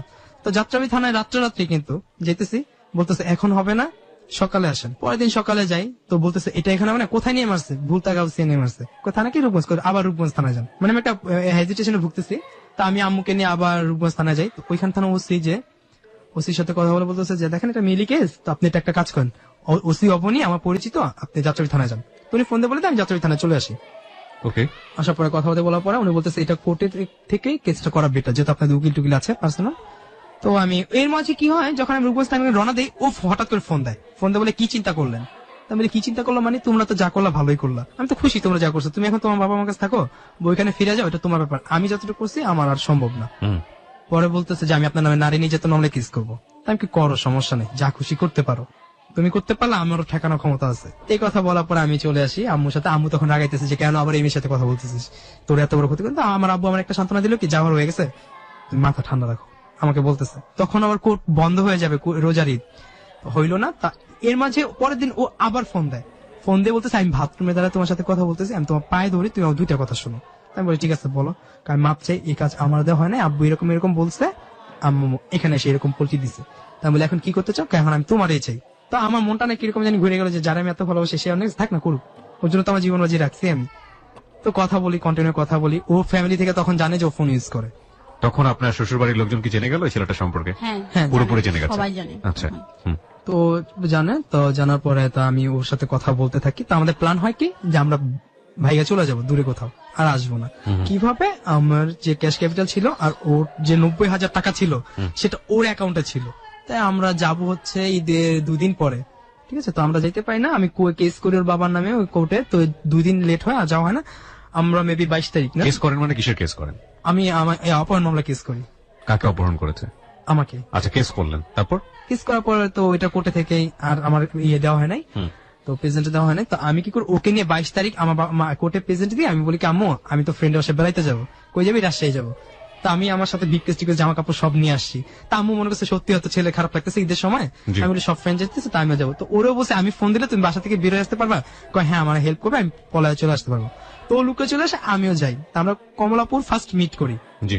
এর মাঝে ওর ছোট ভাই যেটা মেজো ভাই আমাকে ফোন দেয়, ওর দোনো ভাই ছোট, যেটা মেজো সেটা ফোন দেয় যে ভাই আমার বোন তো বাসা থেকে বের হয়ে গেছে আপনার সাথে। তা আমি বলি আমার সাথে মানে আমি কি নিয়ে আসছি বাসা থেকে? ওকে। তো ওর সাথে আমি মিট, ওইখান থেকে আমরা ওই দিনই চিটাং চলে যাই। চিটাং চলে যান? হ্যাঁ, ব্যাংকে থেকে 1 লাখ টাকা তুলে আমরা চিটাং চলে যাই। তো চিটাং চলে যাওয়ার পর চিটাং আমরা ভাড়া থাকি অবকাশ হোটেলে ভাড়া থাকার পর আমরা কতদিন থাকি। তো এর মাঝে কি আমরা প্রতিদিনে আসি ঢাকা, একদিন পর পর ঢাকা আসতে হয়, ওই যে আমার কোর্টে প্রেজেন্ট আছে। তো আসার পরে আমরা এরকম ভাবে চলতে থাকি। আমি অন্য এক ভাইয়ের মাধ্যমে আমার রিলেটিভই যে আমার একটা বাসা ঠিক করে দাও, আমার তো হোটেলের টাকা খরচ হয়ে যেতেছে, তো খরচ হয়ে যেতেছে। তখন আপনারা বিয়ে শাদী করেননি? না, তখন আমরা বিয়ে শাদী করি নাই। আচ্ছা। তো আমাদের একটা বাসা ঠিক করে দেয়, তো ওই বাসায় আমরা থাকি, থাকাতেই চলতেছে। সেপ্টেম্বর 1 তারিখ আমরা রুমটা চেঞ্জ করি, 2015 সালে সেপ্টেম্বর 1 হ্যাঁ, তারিখে। পাশের রুমে চলে আসি। চলে আসার পর হঠাৎ করে বিকালে আমার মার ফোন আমার মোবাইলে, ফোন দিয়ে আমাকে খুব বকাবকি করতেছে যে ওই মেয়েরে পাঠা, ওই মেয়ের জন্য আমি শনি একটা আটকে আছি। ওই মেয়ের জন্য শনি আকাশে আটকে আছে? আচ্ছা। ওই যে আমার জিনিসপত্র রেখে আসছি না, ওটা আনতে গেছে পরেই ওর আগের হাজবেন্ড এটা আটকায় দিছে। তো এখানে অন্যরকম। তো আমি বলি যে এখন যদি আমি যাই তাহলে আমার নামে তারা কেস দিতে হচ্ছে যে আমি 10 ভরি স্বর্ণ আনছি, 5 লাখ টাকা চুরি করে নিয়ে আসছি। কেস দিয়ে দিয়েছে অলরেডি কেস দিতেছে।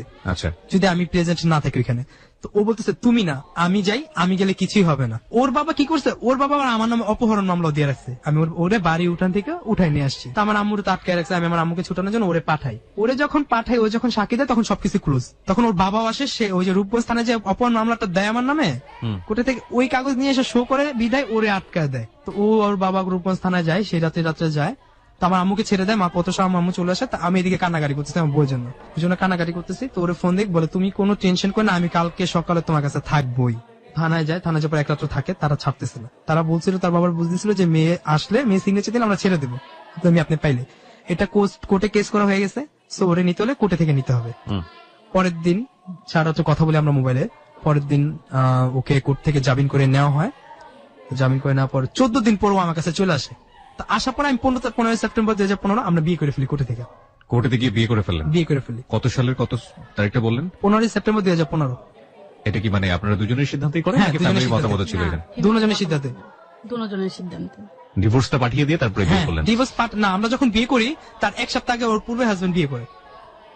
কি ছিল কাহিনীটা একটু শুনি, আপনার কাছ থেকে শুনি। আপনি জানেন বিষয়টা? হ্যাঁ আমি জানি। কি ছিল?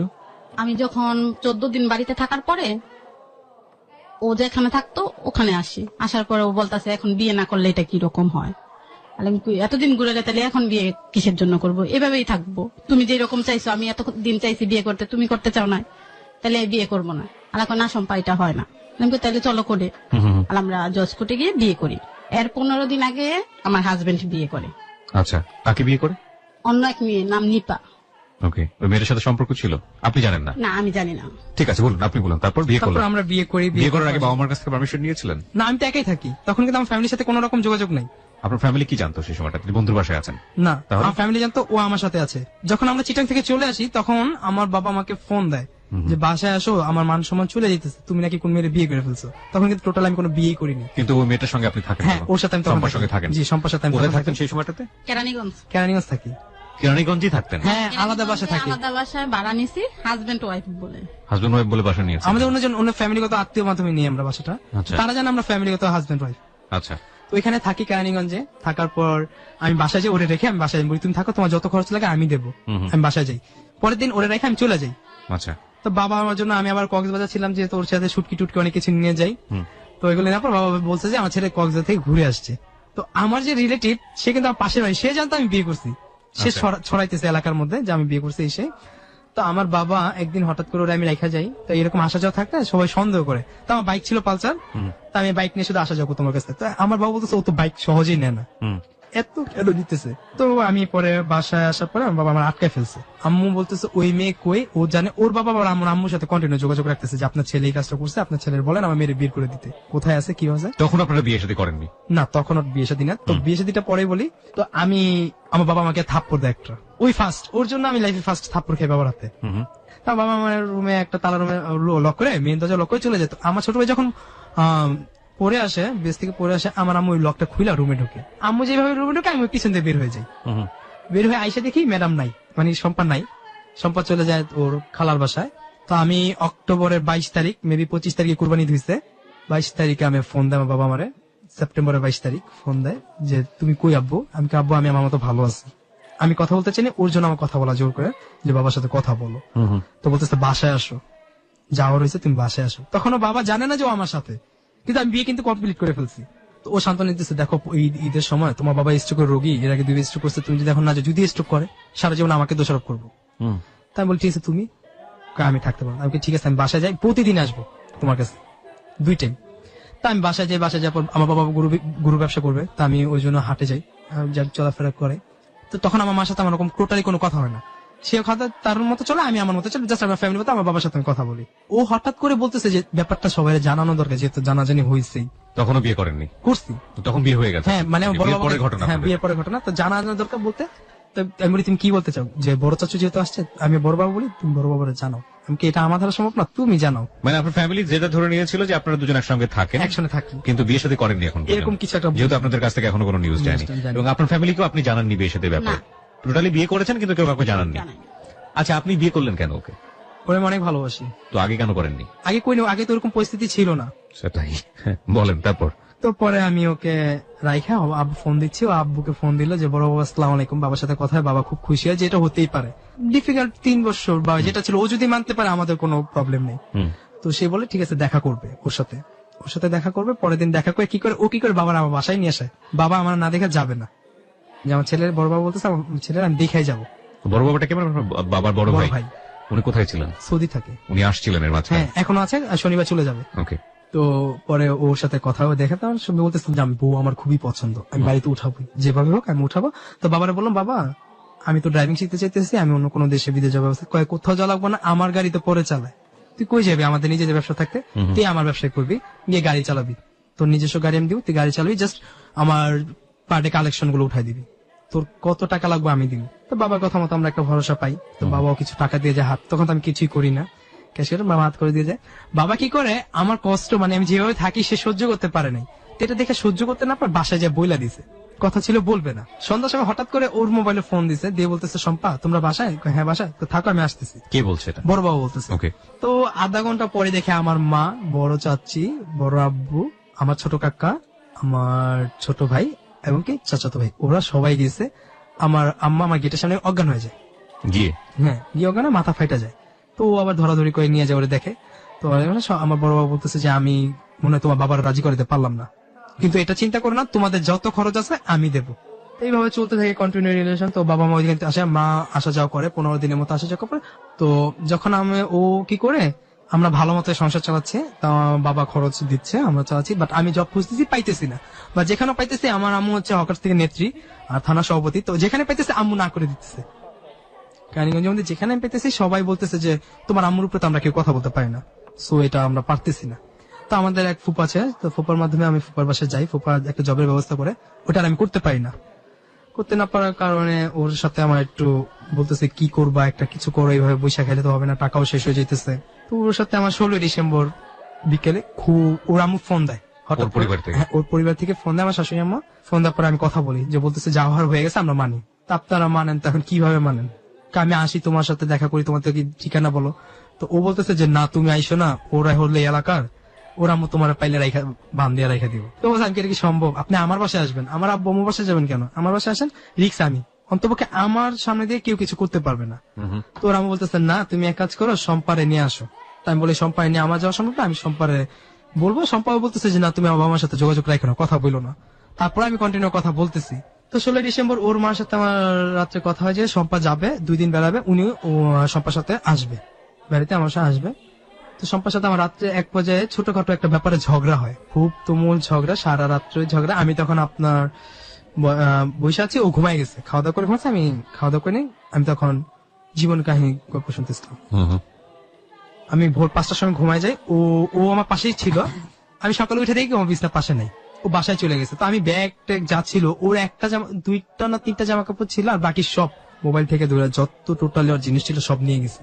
ফোন দেই, ওয়েটিং টু ওয়েটিং, ও ফ্যামিলির সাথে কথা বলতেছে। এর মাঝে ওর মারা ফোন দেয় যে আন্টি সম্পার সাথে কি আপনার কথা হয়েছে? আম্মা বলে রেখে যে আম্মা আপনার সাথে কি সম্পর্ক হয়েছে? কয়, না আমার সাথে সম্পর্ক কোনো কথা হয়নি, বাট তার সাথে কিন্তু তার যোগাযোগ হইতেছে, টোটালি যোগাযোগ হইতেছে।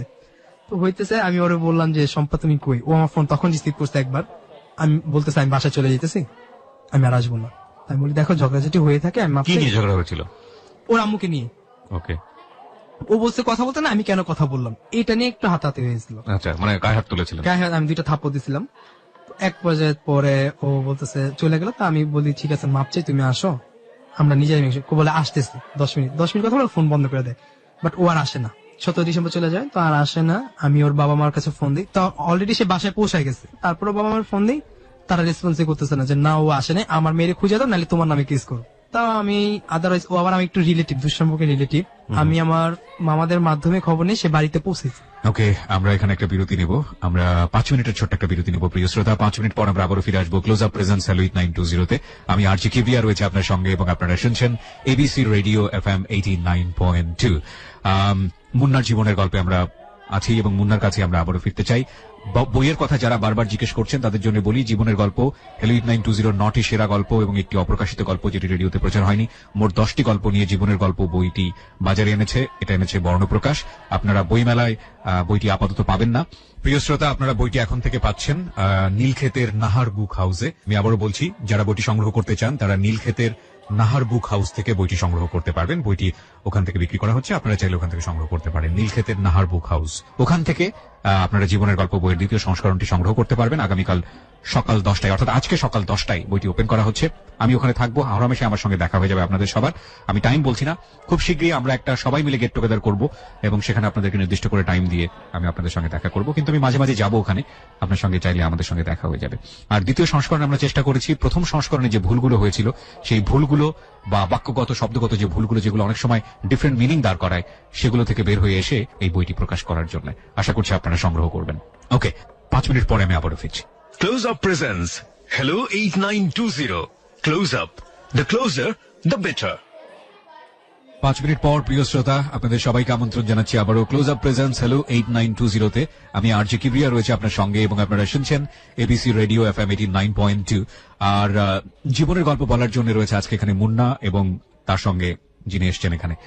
ওনাদেরকে নিয়ে আমরা একটা ভিডিও ফুটেজ কিন্তু আমরা আমাদের ফেসবুকে দিয়ে দিয়েছি, আপনারা চাইলে ওখানে গিয়ে দেখতে পারেন। আমাদের ফেসবুকের ঠিকানা www.facebook.com/kibria.rj। আমি আবারও বলছি www.facebook.com/kebria.rj, পেজটি আছে আরজে কিবরিয়া নামে। হ্যাঁ মুন্না, তারপর তো দেন আমি ওর সাথে যোগাযোগ করতে পারি না কোনো মতে। তোর বাবাকে ফোন দিয়ে ওর বাবা বলতেছে কি ওদের আবার অটো রিক্সা আছে অনেকগুলো, একটা বড় জায়গায় ওদের অটো রিক্সা আছে। আমি রিক্সা হারা গেছে, রিক্সা খুঁজতেছি রাতে 11:30, 3 দিন পরে ঘটনা। তাই আমি বলি আপনার মেয়ে পান না, আপনি রিক্সা খুঁজতেছেন মানে এটা কি তোমার কাছে আমার কৈফত দিতে হইব? তাই আমি বলি আচ্ছা ঠিক আছে, কৈফত না দিলে না, আমি তো জানি মেয়ে বাসায় কি করতেছে না করতেছে, টোটালি পার ডে খবর আমার কাছে আসতেছে, তারা এটা আর জানে না। তো তারা নিয়ে খুব বেজলে 1 মাস পর্যন্ত সে বাসায় থাকে। 1 মাস বাসায় থাকার পরে ওই যে ওর বাবা কি করে, ওই যে ওর পূর্বের হাজবেন্ড যে বিয়ে করছিল তার সাথে ওই মেয়েটা ডিভোর্স করায়। ওকে, মানে দ্বিতীয় যে বিয়ে করেছিল নিপাকে তার সঙ্গে ডিভোর্স করে। হ্যাঁ, এটা আমি খবর পাই আরেকজনের মাধ্যমে। তো ওর কাছে আমি অনেক টোটালি যোগাযোগ করার চেষ্টা করি, বাট আমি তো খবর নিতেছে ও বাসায় কি করতেছে, কোথায় যাইতেছে, কিভাবে করতেছে। ওর বাবা অনেক জায়গায় নিয়ে গেছে। তো আমি খবর পাইছি ও যেদিন শনি একটা আসে ওই দিন সকালে আমি ঘুমেছিলাম। ও যেদিন রাত্রে আসে, রাত্রে আমার কাছে ওর টোটালি বাবা কেন ডিভোর্স করায় ওর আগের হাজবেন্ডের সাথে? ওর বাবা ওইখানে ওরে দিবেই, মানে এটার প্ল্যান বাবার? হ্যাঁ বাবার প্ল্যান হচ্ছে আমার কাছে সে দিবে না। তো দিবে না, তো ও যেদিন শনি একটা আসে ওরে অনেক মাইধুর করে নিয়ে আসা হয়। শনি একটা কোথায় আসে? ওই আগের হাজবেন্ডের বাসায়, মানে আগের হাজবেন্ডের বাসায় আবারও নিয়ে যাওয়া হয়? আবারও নিয়ে যাওয়া হয়। ওকে, তো ও যখন আসে এই সময়টা থেকে আপনার সন্তানদের সাথে আপনার যোগাযোগ ছিল? হ্যাঁ আসছিল, মানে বিয়ে শাদী করার পরে, ওনাকে বিয়ে শাদী করার পরে হ্যাঁ। যোগাযোগ করেছিল? তারা কি বলেছে? বাড়িতে আসছিল। তো কি আমার বলেছে? বড় ছেলে বলছে তুমি মুন্না চাচুর সাথে চলে গেছো, কেন আসছো নানা বাড়িতে? আচ্ছা আচ্ছা, ওকে, মানে তারা ভালোভাবে নেয়নি জিনিসটা। হ্যাঁ বলুন তারপর। তারপর আমি যখন শুনি যে ও শনি একটা আসছে, তো আমার তো মাথায় আকাশ ভেঙে পড়লো। এটা কি করলো ও? আমার সাথে বাসরাতেও প্রমিস করছে যে আমি মরে যাব, আমি ওর এরকম প্রমিস করি যে তুমি যদি কখনো শনি একটা আসো আমার লাশের উপরে দাস দেবো, মনে করো আমি মারা গেছি, ওকে, এরকম কথা বলি। তো ও বলছে ঠিক আছে। তো ওরে যেরকম নির্যাতন করে নিয়ে আসা হয়েছে, তো ও আসতে বাধ্য। আমি শুনছি, আমি তো টোটালি ওর খবর রাখতেছি। তো আমি আমার কিছু ফ্রেন্ড সার্কেলের মাধ্যমে ওর প্রতি গাইডনেস বাড়াইতেছে আরো বেশি, যে কি করে কোথায় কি করতেছে আমার আপডেট খবরটা দিবা। তো আমি আপডেট খবর পাই, ও আসে। আমি আমার বাসায় তখন, আমার বাসা থেকে আমার বড় চাচু ফোন দেয় যে কি করবো এখন, ও তো রিটার্ন চলে আসছে, তারা জানে। 1 মাস পরে বড় চাচু ফোন দেয়। তাই আমি বলি দেখো আমার আমি চিন্তা করে সব জানাবো। তখনও আমি ওর আশায় ও আমার কাছে আসবেই, কারণ ও তো প্রমিস করছে আসবে, হয়তো 1 মাস 2 মাস ও আমার কাছে আসবেই। তো ও কি করে কিভাবে একটা মোবাইল ম্যানেজ করার পর আমাকে, আমি ঠিক পরের দিন আমার প্ল্যান ছিল আমি চিটাং চলে যাব, আমি একটা জবের ব্যবস্থা করে ফেলি টোটালি ভাবে আমার ফ্রেন্ড সার্কেলের মাধ্যমে, চিটাং অনেক ফ্রেন্ড। তো আমি পরের দিন, ও ফোন দেয় বৃহস্পতিবার, আমার প্ল্যান ছিল আমি শুক্রবার দিন চলে আসবো চিটাং। তো ও ফোন দিয়ে বলতেছে কেমন আছেন? তাই আমি কি আমার খবর নিয়ে লাভ কি? বাসায় যেহেতু এই জায়গায় যখন রিটার্নিং গেছে আমার কাছে ডিভোর্স লেটারটা দেওয়া উচিত ছিল তোমার, আমি তো তোমার ডিভোর্স দিব না, মরে গেল না। তা আমি এখানে আসার মানে আমার তো এরকম ভাবে নির্যাতন করে নিয়ে আসা হয়েছে, বিয়েও পড়ানো হয়নি। তা আমি এখন কি করতে চাও? আমি এখান থেকে তোমার কাছে চলে আসছি। তো এখান তখন থেকে আপনি আগের হাজবেন্ডের ওখানেই ছিলেন? বাড়িতে। হ্যাঁ, তো এই অবস্থায় কি আপনার সঙ্গে কোনো ধরনের কোনো সম্পর্ক হয়েছে? এরকম অবস্থা কিছুই হয় নাই। ওকে, আমি আমার শাশুড়ির সাথে, ওদের দাদির সাথে শুইতাম, আর ও আরেক রুমে শুইতো 4 তলায়। আমরা 3 তলায় থাকতাম, উনি 4 তলায় থাকতেন। আমার সাথে আমার মা। উনি কি চাচ্ছিল যে আপনি তো ডিভোর্স দিয়ে দিয়েছেন ওকে, তারপর ওকে বিয়েও করেছেন? ওনার ইচ্ছা আমার জীবন একবারে বরবাদ করে রেখে দিব। ওনাকে এরপরও আপনাকে ফিরিয়ে নিয়ে বিয়ে করার চিন্তা ভাবনা করছিল উনি? না না, তাহলে? এটা যদি আমাকে বিয়ে করার ইচ্ছা থাকতো তাহলে তো আমার মুন্নাকে ডিভোর্স দেওয়া হয়নি তো। হ্যাঁ, ওরকম কোনো কিছু ছিল না। ওই রকম কিছুই করে নাকি, সবাই কিন্তু জানতো রিলেশনটা। বা আমি আমার কাবিনের কাগজ আমার বাপ মার কাছে শো করছি, ওই জায়গায় তো ওই রকম চিন্তা ভাবনা থাকলে কইরেই নিত। ওই রকম চিন্তা ছিল না দেখে তো ওইভাবে নিছি। বলুন তারপর আমি বলি যে দেখো তুমি যে কাজটা করছো, যাক তোমার এত সমস্যা যাই নাও, কিন্তু আমার ফ্যামিলিতে মোটামুটি কনভিন্স করে ফেলছিলাম। বাট এই সমস্যাটা এখন আমি কিভাবে কনভিন্স করবো? তোমার আনতে পারে একটা রিস্ক, আমার লাইফ তোমার একা একা ধরে চলতে হইব। এখন কিন্তু আমার আগে পিছে কেউ নাই। হুম। তো বলে ঠিক আছে, আমরা দুজন যেভাবে পারি ম্যানেজ করে চলবো। তো ও কি করে কথা বলতে থাকে, আমরা কন্টিনিউ 1 সপ্তাহ কথা বলি। কথা বলার এক পর্যায়ে ও আমার কাছে 3 তারিখ, এই যে ফেব্রুয়ারি মাসের 3 তারিখ, ও হঠাৎ করে, আমি সন্ধ্যার সময় ফোনে ওরে ট্রাই করতেছি, অফ তো অফ, হঠাৎ করে ঢুকে গেছে ওর ফোন। ও মেবি মোবাইলটা অন করছে। তখন আমি বলতেছি, তুমি কি আমাকে চাও? বলতেছে হ্যাঁ চাই। যদি চাও এখন তুমি কিভাবে ম্যানেজ করে আসবা, ইটস ইওর ম্যাটার, বাট আজকের পর থেকে হয়তো তোমার সাথে আমার কখনোই কোনো কিছু যোগাযোগ বলো, যাই বলো, আমার পর তুমি পাবা না। বা ও বলতেছিল আমার কিন্তু তুমি পাইবা না যদি আজকে আমার না। তো ওর যে দাঁতের ক্যাপ, ও আসার সুযোগ পাইছে, ওর দাঁতের ক্যাপ ছিল, ক্যাপটা ডাক্তার দিয়ে খোলাইছে, যার কারণে ওইখানে ওরা এতটা গাইডলাইন্স করে নাই। ও যে ছিল যে কদিন 2-4-5 দিন যাই ছিল, ওরা কেচিকেট পর্যন্ত লাগানো রাখা থাকতো, এবং কি কোনো খাবারও দেওয়া হইতো না। তো ওর ফ্যামিলি যারা ছিল সবাই বাইরে চলে গেছিল বিধায়, ওর কে যেন ছিল আমি জানি না, ওই সুযোগে ও চলে আসে। চলে আসার পর আমি ওরে রিসিভ করি। রিসিভ করার পর ও আসে। তো আমি বলে যাই যে এই পাগলামিটা কেন করলা, বাসায় গেলা আমাকে রেখে এই পাগলামিটা কেন করলা তুমি? কারণ আমি তো আর জানতাম না যে আমার বাবা আমার সাথে এরকম করবে। কথা ছিল বাসায় যাব, বাসায় যাওয়ার, ওর ছোট ভাই যেটা বাবু, ওর ফ্যামিলিগত ভাবে আরেকটা আন্ডারস্ট্যান্ডিং ছিল, ওই মেয়েটার মাধ্যমে ও বাসায় গেছে। মেয়েটার মাধ্যমে বাসায় গেছে। বাসায় যাওয়ার পর ওর বাবা বলছে হ্যাঁ আমাদের ব্যবস্থা করবে, মানাবে, নিয়ে ওর সাথে অন্যরকম কথা ঘোরা এক্সচেঞ্জ করে ফেলে। তো ও বলতেছে যে আব্বু আমার সাথে এমন করছে, আমি আর এই ফ্যামিলি চাই না। বা ওর মা যে কাজটা করছে আমার সাথে, ওর সাথে সেম ক্যাটাগরি কাজ করছে। ওকে 1 মাস অনেক মারধর করা হয়েছে, বাসা ফ্যামিলি তো মারধর। তো আমি আসার পরে এখন, তো ও আসার পরে ও আমার ফোনে অনেক ফোন আসে, আমি যেগুলো রিসিভ করি না। তো ওরা আমি একটা সিম কিনে দিই। তো ওই সিমে ওর হাজবেন্ড ফোন দেয়।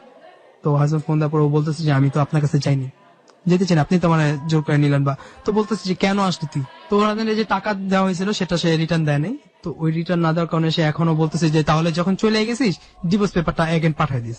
তো পরে ও আবার কিছুদিন আগে ডিভোর্স পেপার এগেন পাঠায়। আদারওয়াইজ আমরা ভালো আছি। আবার ডিভোর্স পেপার পাঠালেন কাকে? আপনি আপনার হাজবেন্ডকে? ইনি মোট কয়বার ডিভোর্স পাঠালেন? 4 বার। তো এরপরে তো আপনি গিয়ে বিয়ে করেন, আবার ডিভোর্স পেপার কেন পাঠিয়েছেন? আগেরটাই পাঠাইছি, বলতেছে আগেরটা নাকি পায় নাই। ও আগেরটাই পাঠিয়েছেন, তাহলে 3 বার করেছেন ডিভোর্স টোটাল 4 বার। 4 বার। তো আপনাদের ভবিষ্যৎ পরিকল্পনা কি? এরকম ভাবে কতদিন চলবে? আমার আপনি ভবিষ্যৎ, কি চিন্তা করেন ওকে নিয়ে? আপনি একটু বলেন তো। সব ছেড়ে ছেড়ে তো আসলেন, ফিউচার ওকে কি? নিয়ে সংসার করব। ফিউচার প্ল্যানটা কি? থাকে না একটা ভবিষ্যৎ, এটা করতে চাই ওটা করতে চাই। একটা তো হচ্ছে 13 বছরের যখন বিয়ে হয়েছিল তখন সংসারটাই বুঝতেন না, হ্যাঁ, তারপরে স্টেপ বাই স্টেপ সবকিছু হলো, তখন দেখলেন যে এটা আপনার মনের মানুষ না, অনেক বেশি টর্চার হয়েছেন, তারপরে ওকে পেলেন, ওকে নিয়ে স্বপ্ন দেখছেন। তো এখন কি ধরনের ভবিষ্যৎ পরিকল্পনা আছে আপনাদের? একটা তো হচ্ছে ঝামেলাটা আছেই আপনার ফ্যামিলি, আপনার হাজবেন্ডের দিক থেকে, আগের হাজবেন্ডের দিক থেকে, ইভেন আপনার ফ্যামিলিও তেমন একটা সাপোর্ট করে বলে আমার মনে হয় না। তাহলে কি চিন্তা ভাবনা করছেন? আপনি নিজে তো কোনো কাজকর্ম করেন না বা জানেনও না, পরিপূর্ণভাবেই আপনি ওর উপর নির্ভর। তাহলে ভবিষ্যৎ কি দেখেন আপনি এটার মধ্যে, সম্পর্কের মধ্যে? একটা ভয় কাজ করে না যে সাধারণত হ্যাঁ, ভয় কাজ করে। আপনি তো কুমারী মেয়ে না, এবং এর মধ্যেই আপনাদের মধ্যে একটা বড় ধরনের প্রবলেম হয়ে গেছে, আপনি 1 মাস কোনো যোগাযোগ রাখেননি, আপনার বাবার বাড়িতে চলে গিয়েছেন, তো সংসার করতে গিয়ে ধরনের প্রবলেম হইতেই পারে ভবিষ্যতে। কি চিন্তা ভাবনা আপনার? জানেন কিছু ভবিষ্যতে কি হতে যাচ্ছে? যদি একে নিয়ে সংসার করা না হয় কি করবেন? চিন্তা ভাবনা আছে কোনো? না। কোনো চিন্তা ভাবনা নাই। ওকে নিয়ে সংসার করবো, অন্য আর কোনো চিন্তা ভাবনা নেই। আচ্ছা, আপনার প্ল্যানটাকে একটু শুনি। ওকে তো ফ্যামিলি মানেনি এখন পর্যন্ত, কি করবেন আপনি? আই হোপ আমার ফ্যামিলি মানবে, বিকজ আমি আমার ফ্যামিলির বড় ছেলে। আজকে মানতেছে না, কিছুদিন পর অবশ্যই মানবে। আমি ওরে আমার লাইফ থাকতে কখনো ছাড়বো না। কতদিন হলো আপনাদের প্রেমের সম্পর্ক এবং সংসার সবকিছু মিলিয়ে? প্রেমের সম্পর্ক, ওকে তো অনেক আগে থেকে লাইক করি। প্রেমের সম্পর্ক জুলাই থেকে এই পর্যন্ত চলতেছে। সংসার লাইফ 6 বছর। কত সালের জুলাই? 2015 সালের জুলাই থেকে। 2015 সালের জুলাই থেকে প্রেমের সম্পর্ক। আর সংসার? সংসার মেবি 6 মাস। 6 মাস। তো তাহলে আমরা বলতে পারি যে প্রেমের সম্পর্ক হচ্ছে বছর খানেকের বেশি, আর সংসার হচ্ছে 6 মাসের মতো। 6-7 মাস। সবকিছু মিলিয়ে 1.5-2 বছরের সম্পর্ক। 1.5-2 এর আগে তো আপনি প্রেম একটা করেছিলেন এবং সেটা তো হয়নি। ভবিষ্যৎ নিয়ে কখনো টেনশন হয় না আপনার? হ্যাঁ হয়, যে ওরে আমি কিভাবে ভালো রাখতে পারি, ওকে কিভাবে মানে আমি আমার নিজের মতো কনভিন্স করে রাখতে পারি। পড়াশোনা কমপ্লিট হয়েছে আপনার? না, আমি ওর জন্য পড়াশোনা কমপ্লিট করতে পারিনি। পড়াশোনা অনার্স ফাইনাল দিতে পারেননি? না। তাহলে কি করবেন ভবিষ্যতে? এখন ভবিষ্যৎ বলতে আমি আমার নিজেরটা নিজে কেরিয়ার নিজে করতে চাই, কিসের? যে কোনো কাজের মাধ্যমে হোক, জবের মাধ্যমে হোক। জাস্ট ওকে নিয়ে আমি 2টা ডাল ভাত খাইয়ে বাঁচতে পারলে চলে। এই স্পিরিটটা কতদিন থাকবে? The big question is that. আমরা অবশ্যই আপনাদের জন্য শুভকামনা করব। এখন যে স্টেজে আছেন সেখান থেকে নেগেটিভ কোনো কিছু চিন্তা করা সম্ভব না, এবং এই স্টেজটা এরকমই হয়, এবং এটার জন্য অলওয়েজ শুভকামনা থাকবে যে সারা জীবন স্পিডটা নিয়েই থাকেন। কিন্তু রিয়েলিটি অনেক টাফ, জি। অনেক অনেক বেশি টাফ, এবং সেই রিয়েলিটির জায়গাটা ও ফেস করেছে জীবনে, 14 বছরের জীবনে অনেকবার ফেস করেছে। তো আপনার এক্সপিরিয়েন্স ওর চাইতে অনেক বেশি, ব্যক্তিগত জীবনে, সংসার জীবনের এক্সপিরিয়েন্স। কি করলে সমস্যা হয় সেগুলো একটু আপনার মনে হয় মাথায় রাখা উচিত। হ্যাঁ, একটা ছেলে কি পছন্দ করে, একটা ছেলে কি পছন্দ করে না, কজ এটা আপনার জন্য একটা খুব, যেটা বলি যে ডাই হার্ড ড্রাইভ, মানে একেবারেই মরণ কামড় যেটাকে বলে এই সংসারটা। এবং একই সাথে এখানে আপনি ভালো থাকলে সবাই আপনাকে সারা জীবন কোশ্চেনই করবে যে কেন করছো, কেন করছো, কেন করছো। খারাপ থাকলে সবাই বলবে জান এটা তো খারাপ হওয়ারই কথা ছিল, ঠিক আছে। আর আপনার জন্য তো এটা একটা বিশাল চ্যালেঞ্জ। আপনি যে কাজটা করেছেন এটা হচ্ছে, মানে আমি ঠিক জানি না, মানে একে তো হচ্ছে তার সন্তানরাও কিন্তু তাকে ভালো চোখে দেখে না। হ্যাঁ, স্বামী তো অন্য বিষয়, সেটা আগে স্বামী, সেটা অন্য বিষয়, তার সন্তানরাও ভালো চোখে দেখে না। এবং আপনার জায়গা থেকে আপনি যদি কখনো তাকে আনহ্যাপি রাখেন, সেটা কিন্তু একটা ভয়াবহ রকমের ডিজাস্টার হবে তার লাইফের জন্য। জি, তা তো অবশ্যই। সো এটা একটু চিন্তা ভাবনা, আপনার মনে হয় যে আপনারা এর চেয়ে বড় করে চিন্তা ভাবনা করেন আপনাদের ব্যক্তি জীবনে, কিন্তু এই রোম্যান্টিসিজম বলেন বা ফিলিংস এর জায়গাটা বলেন, এটা খুব বেশি দিন স্থায়ী হয় না। হ্যাঁ, এখানে একটা কথা আছে, ওকে নিয়ে আমি একটা বড় ধরনের চ্যালেঞ্জে আছি। সেটা হচ্ছে যে ওর হাজবেন্ড কিছুদিন, মেবি 2-3 দিন আগে ফোন দিয়ে আমি কন্ট্যাক্ট পাইছি, যখন ডিভোর্স লেটারটা হয়ে যাচ্ছে, তখন আমি ওকে ফোন দিয়েছি, বলে দাও যে ডিভোর্স লেটার হয়ে গেছে, সেজন্য আর কোনো মার্কেটিং না করে। তো তখন বলছিল আমি নাকি তাকে বিক্রি করে দেবো। তা আমি বলছিলাম চ্যালেঞ্জ করে যে সেই দিনটা অপেক্ষায় যেন সে থাকে, আর আমিও সেই দিনটা চ্যালেঞ্জ করে দিলাম যে তোমায় না আমি কোথায় রাখতে পারি সেটা আমার দায়িত্ব। ঠিক আছে, চ্যালেঞ্জ বলেন আর যেটাই বলেন না কেন সেটা তো ভবিষ্যতেই বলে দিবে। কিন্তু প্রিয় শ্রোতা, একটা বিষয় কি, জীবন এরকমই। হ্যাঁ, নাটকের যদি আপনি বলেন সেই সিরিয়ালের কাহিনী, পরকীয়া, কিংবা তারপরে একটা সম্পর্কের দিকে মন নেয়, তারপরে আরেকটা সম্পর্কের দিকে যাওয়া, শাখা প্রশাখা গজাতেই থাকে। আজকে এই যে রাতের বেলা, গভীর রাতে বৃহস্পতিবার পড়ে গিয়েছে, এখন যে জায়গাটা এসে ওদের জীবনটা থেমে আছে, ঠিক তার পরের বৃহস্পতিবারে বা তার একদিন পরে যে এটা শাখা প্রশাখা গজিয়ে কোন দিকে যাবে, উই রিয়েলি ডোন্ট নো, আমরা আসলে জানি না। এবং না জানার থেকে আমাদের সবসময় শুভকামনা থাকে যে যা হয় তা যেন ভালো হয়, যেদিন গেছে তা যেন, তা যেভাবেই যাক না কেন, হ্যাঁ, তা যেন ভালো আসে। তো এই শুভকামনাটা নিশ্চয়ই থাকবে। আপনারা যে আজকে সাহস করে এসে আমাদের এখানে জীবনের গল্প বললেন, তার পেছনে নিশ্চয়ই কোনো কারণ আছে। কেন বললেন? ওর বাবা মা চায় কি, যেমন ওকে যে আমি বিয়ে করছি এটা কিন্তু আমার ফ্যামিলি সবাই জানে, উইদাউট মাই বংশগত সবাই জানে, সবাই, ও টোটালি পিচ্ছি থেকে ধরে বলেন মুরব্বী সবাই জানে আমি বিয়ে করছি, এবং ওর সমস্যাগুলো সবাই জানে। বাট ওর যে ফ্যামিলি, তারা এটা ধামাচাপা দিতে চাইতেছে। আমি যে তাকে বিয়ে করছি এই জিনিসটা তারা ধামাচাপা দিতে চাইতেছে, তাদের মেয়ে ঠিকই আছে। তা আমি চাই যে আমার ওয়াইফ আমার পরিচয় থাকুক সবার কাছে, দেশবাসী সবাই কাছে শুভকামনা করি যেন আমার ওয়াইফের জন্য সবাই দোয়া করে, আমাদের জন্য, কপলের জন্য দোয়া করে, এবং চাই যে ও সবসময় ভালো থাকুক। আমি এটাই চাই। ওকে, তো মানে আপনারা চাচ্ছিলেন যে মানে সবাইকে জানাতে যে আলটিমেটলি আপনারা বিয়ে করেছেন, এটাই বিয়ে করেছি, মূলত সংসার উদ্দেশ্য করতেছি। ছিল। এটাই মূলত উদ্দেশ্য ছিল। সংসার আপনারা করছেন, আপনার কাছে শুনি, আপনারও কি একই উদ্দেশ্য ছিল যে সবাইকে জানানো যে আপনারা বিয়ে করেছেন? প্রিয় শ্রোতা, আমরা এখানেই শেষ করতে চাই আমাদের আজকের close up presence hello 8920। It's a big question. অনিশ্চয়তার জায়গাটা অনেক বড়, কিন্তু সম্ভাবনার জায়গাটাও কম নয়। এত কিছুর পরে যদি একটা সংসার হতে পারে, দুজন দুজনের কাছে আসতে পারে, সেটা যদি মনের কারণে হয়ে থাকে, তাহলে সেখানে অনেক সম্ভাবনা লুকিয়ে থাকে। সৃষ্টিকর্তাই ভালো জানেন আমাদের সম্পর্কে যে আসলে আমরা কোথায় যাব না যাব। সবসময় শুভকামনা থাকবে। যেটা খারাপ হয়ে গেছে সেটার জন্য আর পেছন ফিরে না তাকাই, এটা সামনের দিকে, সেটার জন্য সবসময় আমাদের জন্য শুভকামনা থাকে। আর সবসময় একটা কথা বলি, যারা এখানে গল্প বলতে আসে তাদেরকে জাজমেন্ট করতে হবে নিজের জীবনটা দিয়ে। কারণ তাদের মতো ভালো হবেন না মন্দ হবেন না, তারা যেটা করেছে আপনি সেটা করবেন নাকি করবেন না, সেই সিদ্ধান্ত নেবার জায়গাটা হচ্ছে হ্যালো 8920। তো তাদেরকে আসলে গালমন্দ করা বা তাদেরকে শুভকামনা জানানো বা তাদেরকে ইভালুয়েট করাটা আসলে খুব মূল উদ্দেশ্য আমাদের নয়। মূল উদ্দেশ্যটা হচ্ছে তাদের গল্প শুনে আমি নিজে কিভাবে নিজের পথটাকে ঠিক করে নেব। তো আজকে